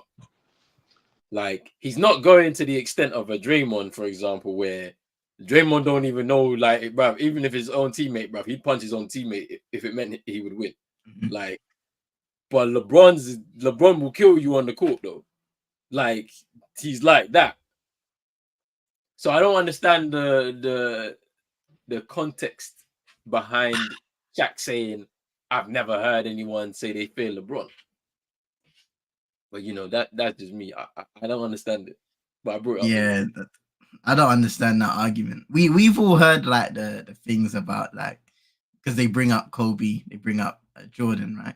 And we've all heard the things about their character and how nasty they could be to their own teammates in practice to try and get the best out of them. Now, I think LeBron's not cut from the same cloth as those guys in terms of how they used to kind of dig into their teammates or dig into opponents to almost demoralize them. LeBron is a different character. And from that perspective, I can kind of understand the argument they're coming from. If it was me, especially if I'm coming up against LeBron James, in like the early 2010s, I'm fearing him, bro. And I'm calling that argument BS because a guy that was that fast, that strong, that athletic, that could get to any spot on the court, and dunk on your head top. Don't tell me you're not scared, bro, because you will get out of the way before you even contest the dunk attempt. Don't tell me any of that crap. So maybe character-wise, I can understand it. He's not digging into you as a guy. This is a different era of sports as well. Guys are more connected than ever. They're going out, they're eating together. They showcase and they broadcast their friendships on social media. Competitiveness is different from what it was in the 2000s to what it was in the 90s and the 80s and the 70s and so on. We speak about all the time. Why are there a lack of rivalries in sports? It's just a different era with players being more connected than ever. Social media. It's more of a brotherhood than it ever has been. And that's not just basketball. I think that's a lot of different sports that we watch around the world. But look, David Taylor says it. Toronto Raptors, when they went through their period in the Eastern Conference where they were on the brink and they kept on getting knocked off by LeBron. That's you don't tell me that Toronto team didn't fear LeBron James. Don't tell me the most athletic version of LeBron in the 2010s, early 2010s, no player feared him. Because that was, quite frankly, the best player in the world by far for a significant stretch. So I think the players feared him, but it's just they're not gonna be so open in saying it. I think I don't think people explain this well. They don't, and they never break it down. So they just feed that little. They don't fear LeBron to social media, so they can say, LeBron. You know, all those guys that are arguing against LeBron and saying he's not the GOAT. But if you actually broke it down, I believe those guys like Shaq and Mario Chalmers will say, because LeBron's a different character from a Kobe and Jordan. You're right, bro. They cut through. Like, he's not from that cloth, and what I mean, it's not even a disrespect to him. It's just I think he just came in at the era where that kind of attitude was kind of dying out amongst players. Because you even saw when he was drafted, how his own teammates were reacting. That was the kind of era, like, you know, he's got to ride, they got to ride on our bus, and he's got to ride, like, all of that type of stuff. When he's it's coming like, on our team. yeah, he's coming on our team, and it's like, nah, bro, this is a generational talent. So you're on his team right now, but they didn't get it until they really got it. But yeah, LeBron's never been that kind of guy outwardly. Like, he's never, you don't hear stories of him getting onto teammates and stuff like that, which you would understand, because everybody's like, younger players don't respond to that type of stuff nowadays. They don't respond to that kind of, you know, you have to be a bit more careful with younger players nowadays, because obviously some of them have, like, Sorry, I got a phone call. What did I miss? Some of them got fragile, you know, fragile egos and stuff like that, and so they're also given. They've also been given, especially like high draft picks, guys that are coming straight out of college. They've been given more than ever. Yeah. You know, some of those guys are given keys to a franchise. Yeah. So how receptive are they going to be to a guy that's going to be barking at them in practice when they're saying, hold on a second, this is my franchise. I am the future. You're the past. Yeah. That's the thing. So it's like, it's a very interesting debate. You know, we were just talking about Shaq's comments, on LeBron, innit? Where he said that he never heard anybody say that they feared LeBron, like they said that they feared Jordan and Kobe. I mean, but to be honest, though, should you be fearing another man? Because if you're on camera saying you fear Jordan or you fear Kobe, then you're a bitch. But I get it. LeBron didn't like LeBron. I don't know. LeBron, for me, sometimes I wish, like, as a Braun fan, as someone who liked Braun, I feel like I wish he would have more of that killer instinct. Like, instead of passing this to you, like, I'm going to drive and get fouled. Like, that's one of the things that Skip Bayless, like, gave Skip Bayless a career. Because he hammered Braun over the years for the clutch free throw. You know what I'm saying? Like, Braun not being able to make the clutch free throw. Hold on, guys. That's what the thing. David Taylor brings up a big point, saying, not sure what fear they're talking about. And that's a big part of it. Because all they say is that they don't fear him, but they don't break it down. Players still go out on the court and hoop. To be an athlete at that level, you need to be a psycho and not have fear, and it's true. I don't know who was saying it the other day. Was it Shea? When he did an interview with Malika Andrews, and they was asking about Anthony Edwards saying that he's the best player in the world, and Shea was like, yeah, to be the best, you've got to adopt the mentality that you are the best in the world and you can be the greatest player of all time. Jamal Murray said it. I want to be the greatest player of all time. You don't be and become a champion. You don't become a winner without adopting the mentality that many greats in the past have done, and you need to do as well. Yeah, that's it. That is it. And that's it. Respect. But fear is questionable, depending on the way you're trying to kind of describe what fear should be. Now let's talk about this. This is the last one that we'll speak about. Let's see, where is it? Where's that clip? I'm trying to see, which one is this one? Because I got this one. Because this one looked like Dame, man. When Dame was rapping. Let me make a bold statement here. Yes, sir. And I hope this don't upset you. Before Kevin Durant arrived in Golden State, y'all were on the verge of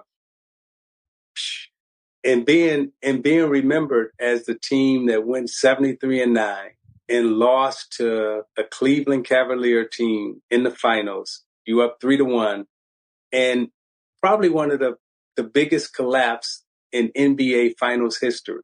Kevin Durant comes that summer and really saves y'all basketball legacy. You win 2 championships after that. The Golden State Warriors dynasty that you're going to go into the Hall of Fame on and everything else, it is cemented, because if Durant don't come that summer and you guys are remembered as the 73-9 team, all of your legacies are different.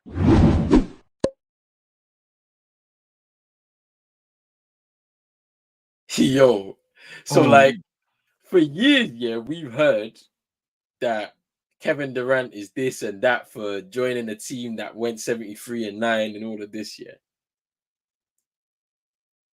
Mind you, he contributed to those 2 titles in a big way.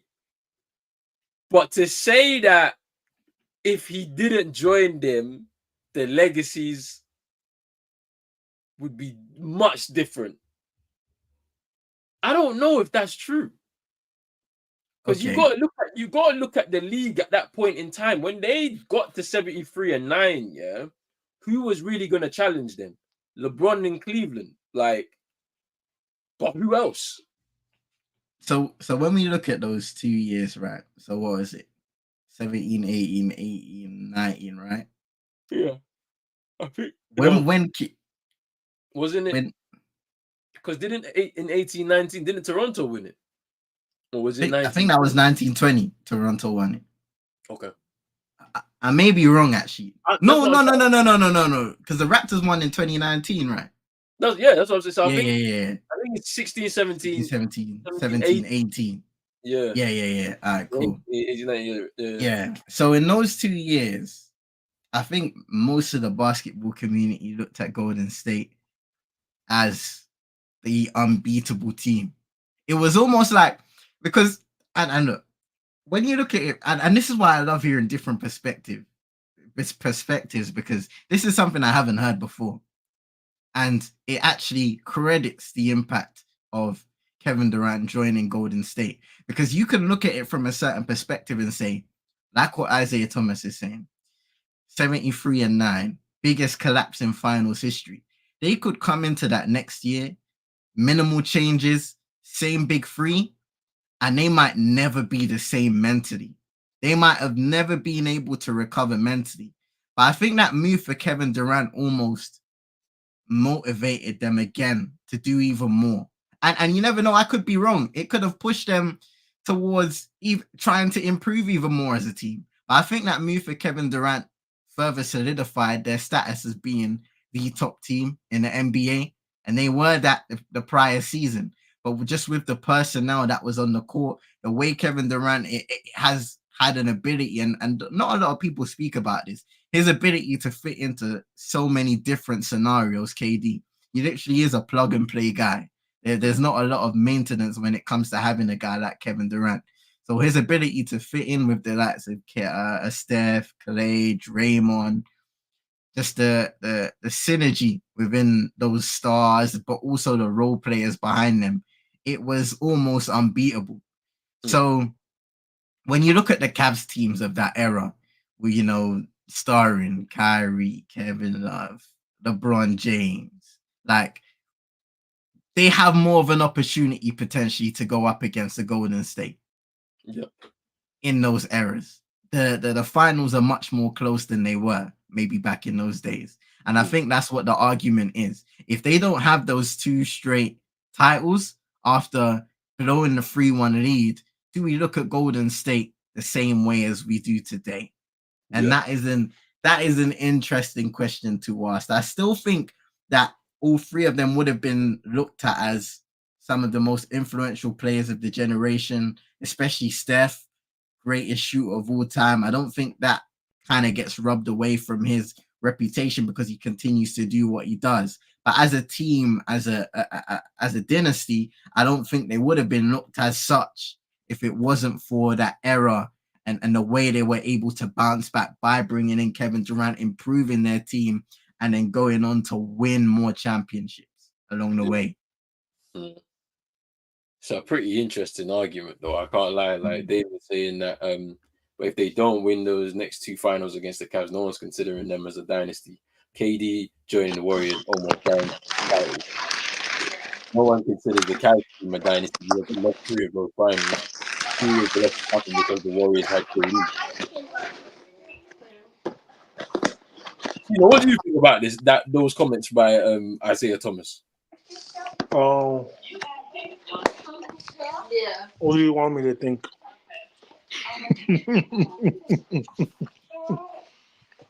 Hey. No, what did he say, bro? He basically said that KD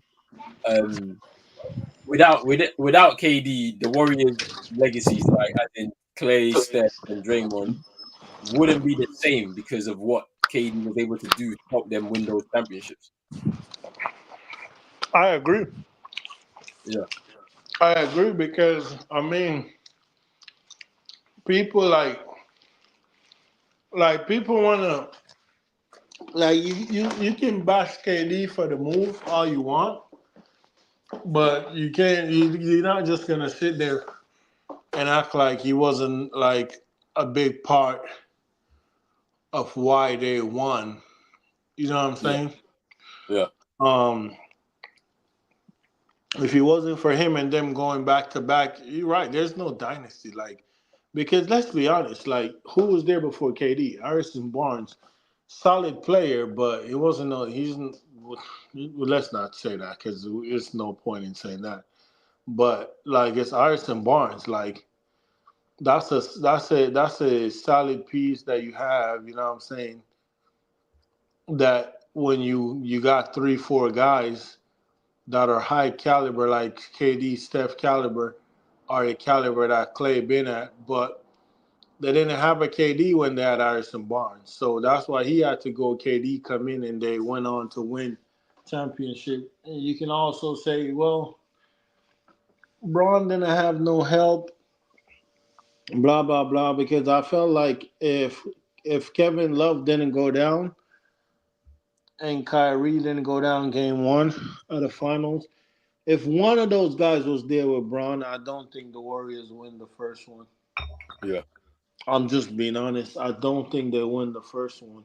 So you know what I'm saying? But I agree with Isaiah. KD's a big part of like that dynasty of what it became. You know what I'm saying? People like Draymond, he's gonna want to say otherwise because of how the relationship ended. But if it wasn't for KD, I don't think they win those two again. Because Braun alone was going up against like that was a super team and he was by himself, bro, with freaking J.R. Smith, high as hell, drunk off the Henny. Heman was okay. Kevin Love was very inconsistent, you know what I'm saying? Mm. But he would still help out. He would make shots. It was just Braun didn't have enough. But I didn't. For me, I don't like the move. I felt like KD sold Russ and he sold OKC, and OKC should have a championship already. But that's for the OKC fans and CM to go in Parliament and talk about. That ain't for me to talk about. But I do feel like he is a big part of that dynasty, though. Question from David Taylor. Yeah. So Oh, my bad, bro. Oh, by the way, David is a Warriors fan. He's also United, but David Taylor is a Warriors fan. Big up David, man. Big up, man. He said, should KD get a step? You see, look, this is where it becomes tricky because because based on what he's done, shouldn't he do it? Because he was part of it. You know what? They won't give it to him though. No, I don't. I think it's the same as the LeBron conversation, though. I think it's the same. It's strange, isn't it? Because whenever we kind of look back at the way it all ended, it seems like it ended in bad blood from that Draymond incident in the final season, even to the way like they distantly interact with each other today. On the court, off the court, comments made here and there. It just seems like Kevin Durant didn't have the tidiest of endings with Golden State, but there is no question in his impact on winning those two championships. And even the fact that he tried to fight back in that year, you know, with him having those calf injuries virtually the entire playoffs and trying to fight back and coming back in that game against the Raptors and how they looked as a team in that small stint before he tore his Achilles. Man, it's like you could say yes because of how impactful he was on route to two championships, but it always feels like the narrative sometimes carries a situation to its final destination. And it feels like right now, the narrative is more about how things ended with KD and Golden State, and the narrative around Kevin Durant going to Golden State in general, rather than him going there and winning championships and being damn near the best player on the team in that period. If that makes sense. I don't know. Yeah, because it's like we forget about Iguodala's impact as well for that during that time as well. Like he had a real huge impact in that team too, and it's like you can't leave him out if you're gonna include KD as well. Like I think KD's narrative as well is the kind of like the whole ring chasing kind of culture where like, oh, I lost here, so I'm going to the best team. I'm gonna get my rings, and then he's been trying to replicate that same thing or trying to prove to everyone that he can do it without all of these lot. Like I can win, but ultimately it's ending up like kind of in the same situation in Phoenix now, where they bring a couple guys on, we're a big three, let's go win. He tried to do the same thing in Brooklyn, it didn't work out. Like it's looking like it's going to be a bit shaky here too. Like I don't know if you give him it, but his impact definitely is there. Like for that dynasty, he definitely had a big part to play for sure. You can't. If it was to be anywhere, it would be Golden State. He's not getting one in RJ OKC. Barrett, younger brother, just passed away. Oh no, man, that's crazy. That's crazy, bro. Rest in peace, man. Rest in peace, man. It's not nice when young people be passing away before their time, man. Hella, bro, that's crazy, bro. R.I.P., man. Fuck, bro. Damn. But yeah, where were we now? But RJ Barrett stink though. But where were we? No, don't do that. Don't do that. Don't do that. That has nothing to do with his bro. brother. That have bro, no, we're not doing that. No, we can't do that, man, because we can't do that. You can't bring him on. You can't bring the topic up here. Then go and do that. Don't do that, bro. It have nothing to do with his brother, bro. Like honestly, well, why do you need to say man stinks at this tough moment? Because his name came up, bro. RJ. No, bro. No. Bro, I'm not talking about the kid's death. Like honestly, RIP to the kid. Away from like life on basketball court, RJ stinks, man. Why? But what? No, explain. Why did you need to add that on? You know, we're not. Because it's the truth. We're not doing that. We are not doing that, bro. It's the truth. We are not doing that. Hey, we're not doing this.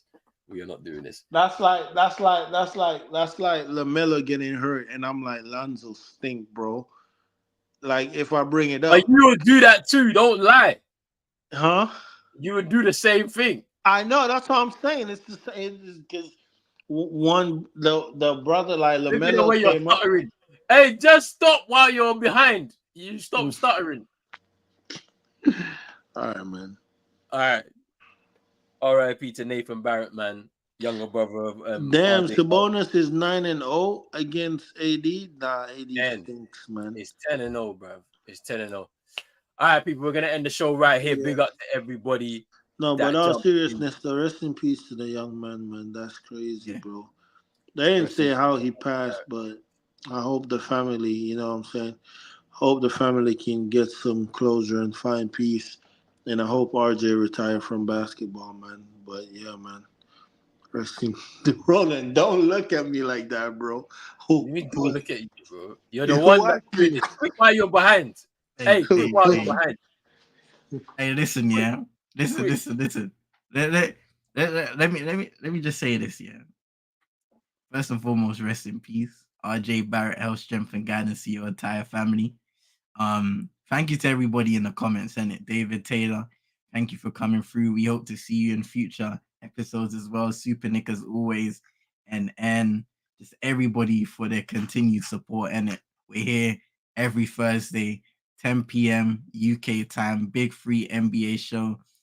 We'd appreciate it if you share it to all your friends, your frenemies. I know you got enemies, man. Just send it to anybody that's in your phone book. Facebook, Instagram, Twitter, TikTok, the whole lot, people. So big up yourself, man. Hey, big up to everybody. We got this playoff season coming, bro. There's Big gonna up be to no them. there's gonna be no sleep, you know. I don't know how this is gonna Bro, go for I don't know if No I don't sleep, know if bro. I can I'll do be it this sleeping. year, fam. I don't know if I can do it. I'll be this sleeping. year, I don't have no team to watch. Hey, big bro. up David. Big up David. Big up Super Nick. Yo, big up. Super Nick said, get him out. Get Tenag out. I'm with you, Super Nick. I am with you. Are you man Tenag in or Tenag out? You know what though? You know what? I'm not like Tenag is a bad. I'm just Tenag out because I want Ineos to have a fresh start, bro. That's my agenda. That's my thinking. I'm thinking give them a fresh start. The Yeah, reason let them bring their own let coach them in. bring their own guy because we've gone down this route before where we try and do square pegs, round holes, and it doesn't work out. And we're starting again mid-season. The guy treatment of Ahmad though, man, he stinks, man. Get him out, bro. It's their move, you know, because I'm the biggest things that I want to see are the changes in the hierarchy, the board, whether the medical departments, negotiating board, transfers, all of that stuff, scouting departments. Those are the biggest changes you can make before you bring in a new coach. Greenwood to Barca, can- bro. Yeah, we don't speak about redacted fam, but Hey, get him out. Get him out. Get him out. Get him out. yeah. Get him Yeah, out, man. Get him out. Tenag is confused. Bro, like, how do you buy Anthony over Kudus, bro? Yeah, don't get me mad about that one, bro. I don't want to speak about Yeah. No, I don't even want to speak about that one. I don't want to speak about that one, bro. I don't. Bro, how do you buy Anthony I over don't want to Kudus? speak about that one, bro. All I know is that we need a fresh start in it. Like, unfortunately for Ten Hag, he's going to be a casualty of war in it. Like, you can't start a new regime with the same manager, no matter how the statistics look. Oh, you know, he's got the best win percentage of all. And I want Bruno gone too. It doesn't really matter. It doesn't Bruno really matter. stinks. Bruno stinks. So for me, I'll just say, you know what?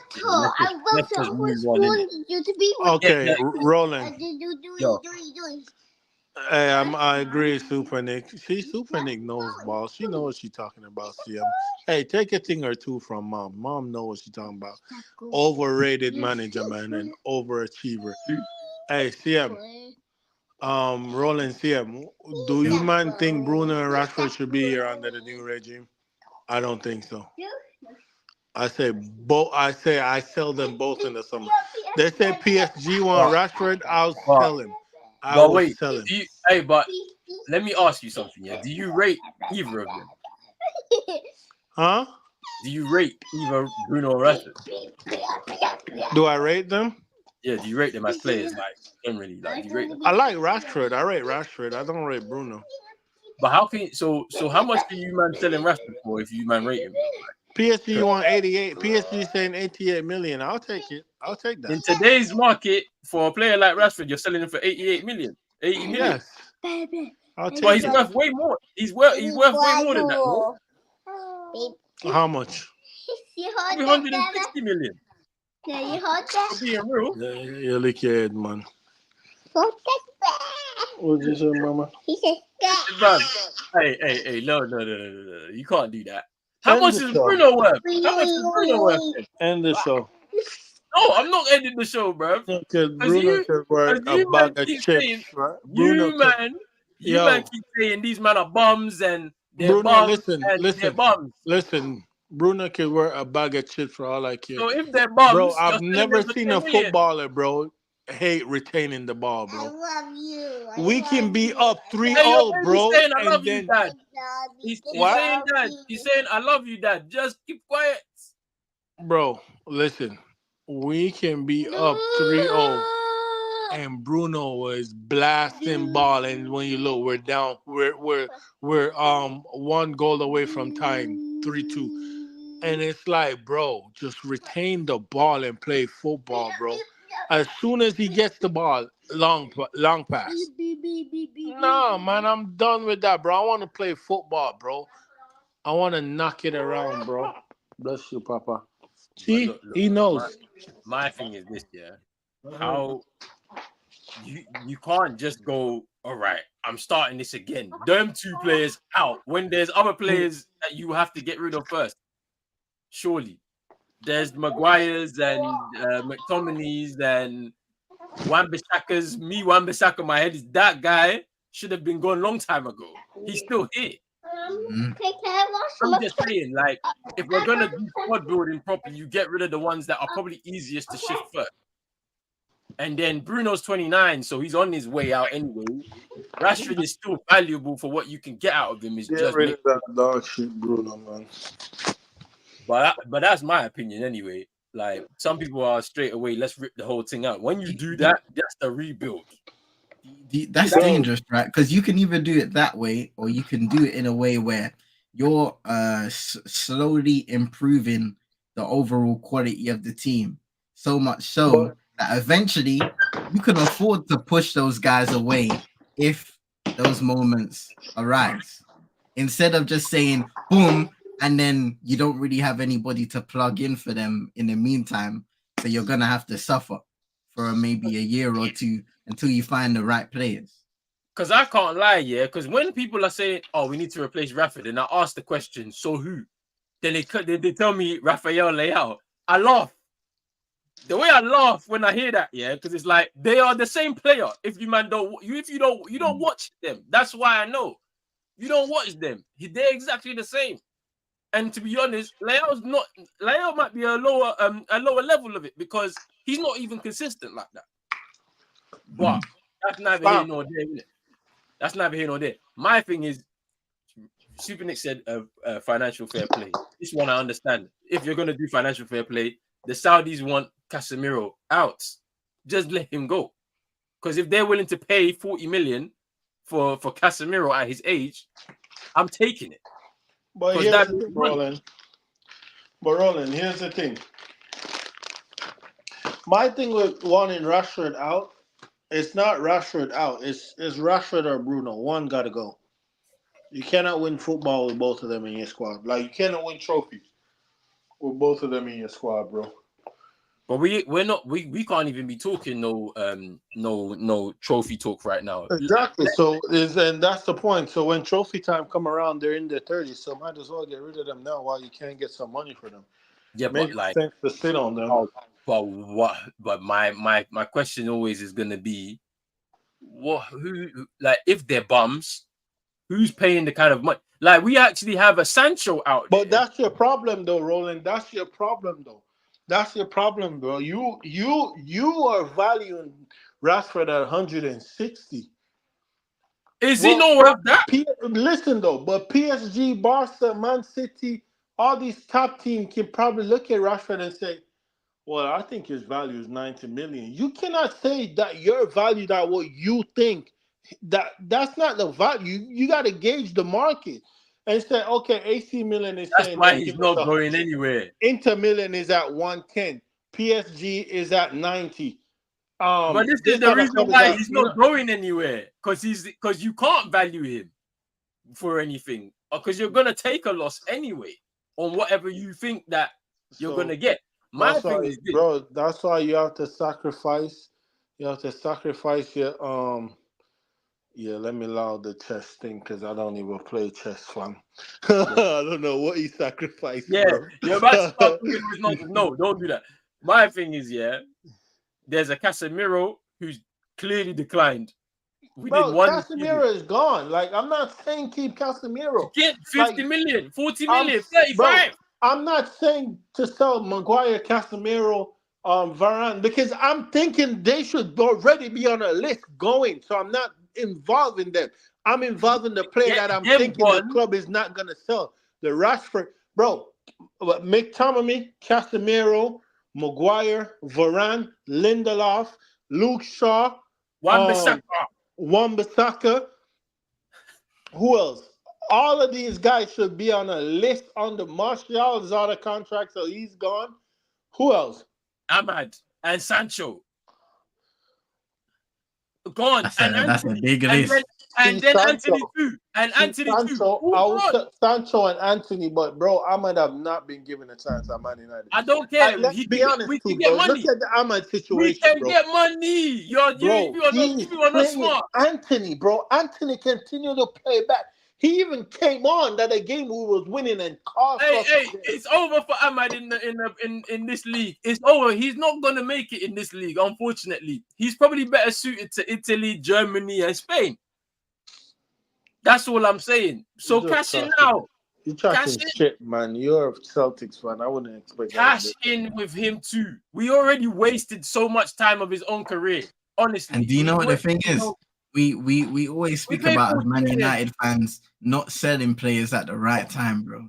So is this gonna be another scenario where a player doesn't get playing time, and every time they come on the pitch, they derail their value so much so that we can't get rid of them until their contract runs down?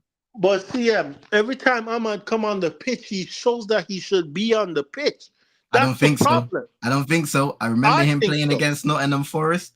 He lacked sharpness severely.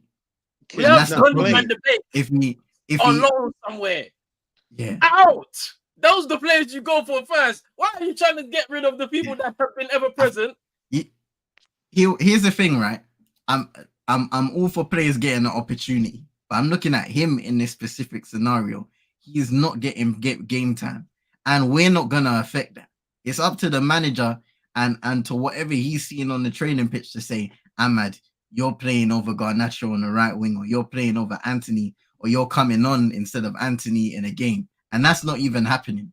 So at this point, it's up to the club to sort out the situation and to get the best outcome before things turn sour and you're losing significant money on another player. See, this is the interesting thing here, yeah. This is what I think about. Right, they've been our ever presence in our worst time. That's not their fault, though. This is the thing that I need people to understand. Just because players have done well in a worst period doesn't mean that they're the contributing factor to the reason why we've been so bad. We've been so bad because we have no structure at the top. And then what that does is when it filters down onto the pitch, we've made so many bad decisions on players. I can't believe we spent 15 or 16 million on Marcus Rojo. And then literally, the next summer, every summer since before he left, we were trying to sell him. And nobody wanted to take him because of the wages he was on. Tell me how that makes sense to you. We wasted so much money. That was an Ed Woodward and Man United problem, though. But then it's the same thing with you bringing up Paul Pogba. After getting rid of him for free, you bring him back for a world record fee. You know what type of player, or you should know what type of player he is, and we tried to turn him into something that he wasn't. Instead of going, okay, you do this, and we're going to bring in these players to help accentuate what you can do on the pitch. We didn't do that. Wasted 5 years of his career, and then we let him go on a free again. You know what I'm saying? Like, it's crazy. Like, how people want to do this. At the end of the day, there's a number of players who are basically on the doorstep to leave the club. Those are the ones you push out. So Greenwood, Van der Beek, Sancho, Casemiro, Maguire. Wan-Bissaka hasn't played football for this club in a long time. He also should be gone because Dalot clearly taken that spot. Bruno. Luke Shaw has had his time. It's expired. He can go as well. Maguire. Roberto Carlos. Oh, no. You Englishman would not sell him. So, like, those are the players. And then there's opportunities to cash in. Someone like Ahmad, where there was clearly no plan for him when he joined the club. He was a deadline day signing, right? That came out of left field. We committed to a £40 million deal at the end when all was said and done. We committed to that, to bring him from Atalanta. I never heard of the kid when we signed him. I'll be real. And I don't think a lot of people did know who he was. Then they started doing the YouTube comps, and then you seen articles saying he's the next Messi. Yeah, let's leave it right there, bro. Because you man are acting like he's gonna be like, because he won't even get. I'll tell you right now, he won't even get to the level of an Eden Hazard, bro. Real talk, he won't. I can say that right now. Having seen everything, he's not getting to an Eden Hazard level. And I can tell you you're wrong. Okay, we'll see. We'll see in 10 years. You know, I think he can get to the level of a David Silva, Bernardo. No, he might be of the same mold, like in terms of play style. But if we're talking about the level and consistency, yeah, mind you, them guys, and I would also put like Luka Modric in that. But you also got to look at coaching too, bro. Like you got to be on the coaching, he has to be in the right environment. And this is the problem. You see people like Bernardo Silva and David Silva, and then I'll put Luka Modric in that situation. Yeah, you know why that they were able to transcend out of that? They came to the Premier League, and every single one of those players, the criticism was they're gonna lack physicality here. They was able to overcome that, not just through their skill set or the environment they were in, the coaching. They had the right mentality. They got the knocks, went down, and got straight back up. You need that to succeed here, especially if you're a player like that who lacks the physical side of the game. I don't think that Ahmad is gonna be able to do that. That's why it's probably better for him to go to a league where it's a little bit less physically imposing. Like even France, I can't even like he probably do well in France because he could settle there because of language and whatnot. It's physical there too, but he still be able. I think he still do well. Like because Gomez went to France, he went to Lille. Yeah, he had a couple of loan spells back in Portugal to try and just reset himself because obviously he's got this language again and all of that. Went back to Lille and he's been performing pretty well. I don't think he could do that in the Prem, me personally. I don't think so. His small frame, he would struggle. And will he be willing to be able to overcome that? I don't know. So it's like, me, I'll cash in on Ahmad now. Why not? Why not? It's not going to work here, clearly. We're going in a different direction.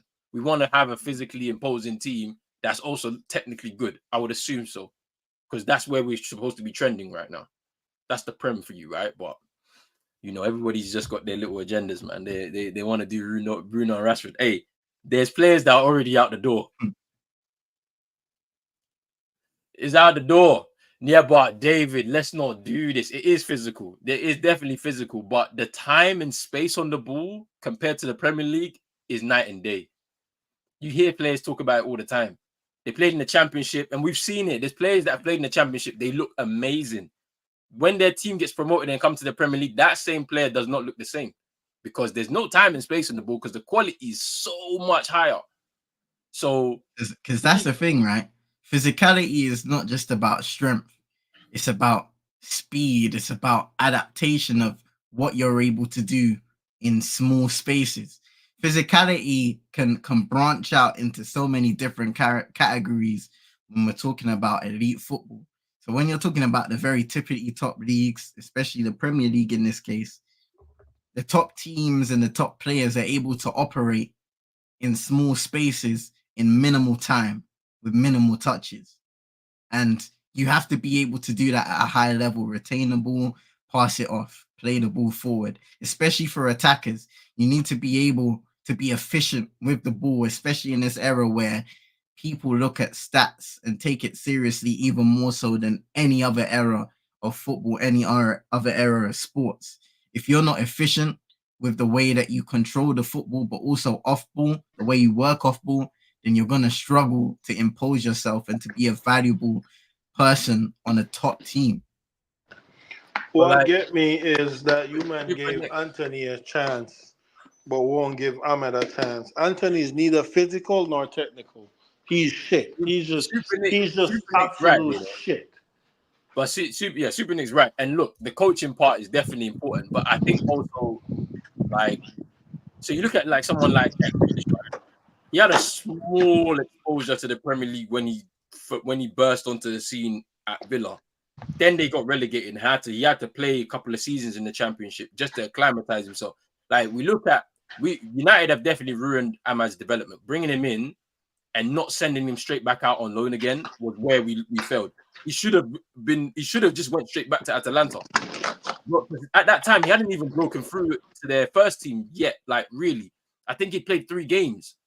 So you send him right back there, let him establish himself, and then bring him back. You can assess him and then bring him back. But, like, we didn't do that. We put him into the team.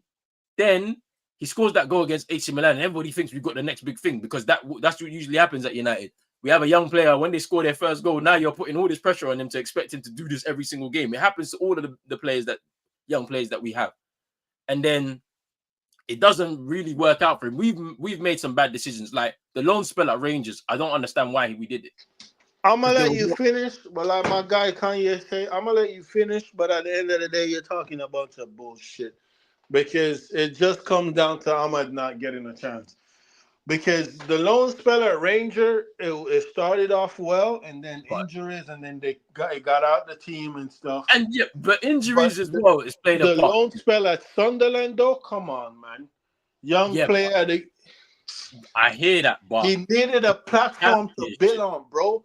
And then if Ten Hag wasn't gonna play him, yeah, he got injured, but if he wasn't gonna play him, don't keep him preseason for him to get injured. Send him out right away, bro. But the problem is that do you even trust where United be sending these players? Because I don't.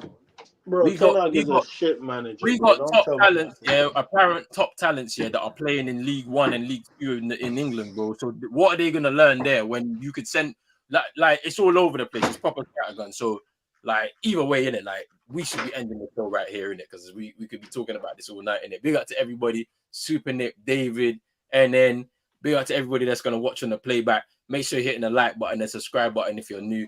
Make sure you're following CM22ENT and Chino on Twitter. Make sure you're subscribing to CM22ENT on YouTube, and then also follow on Twitch. Big up to everybody. We back next week, people. Peace.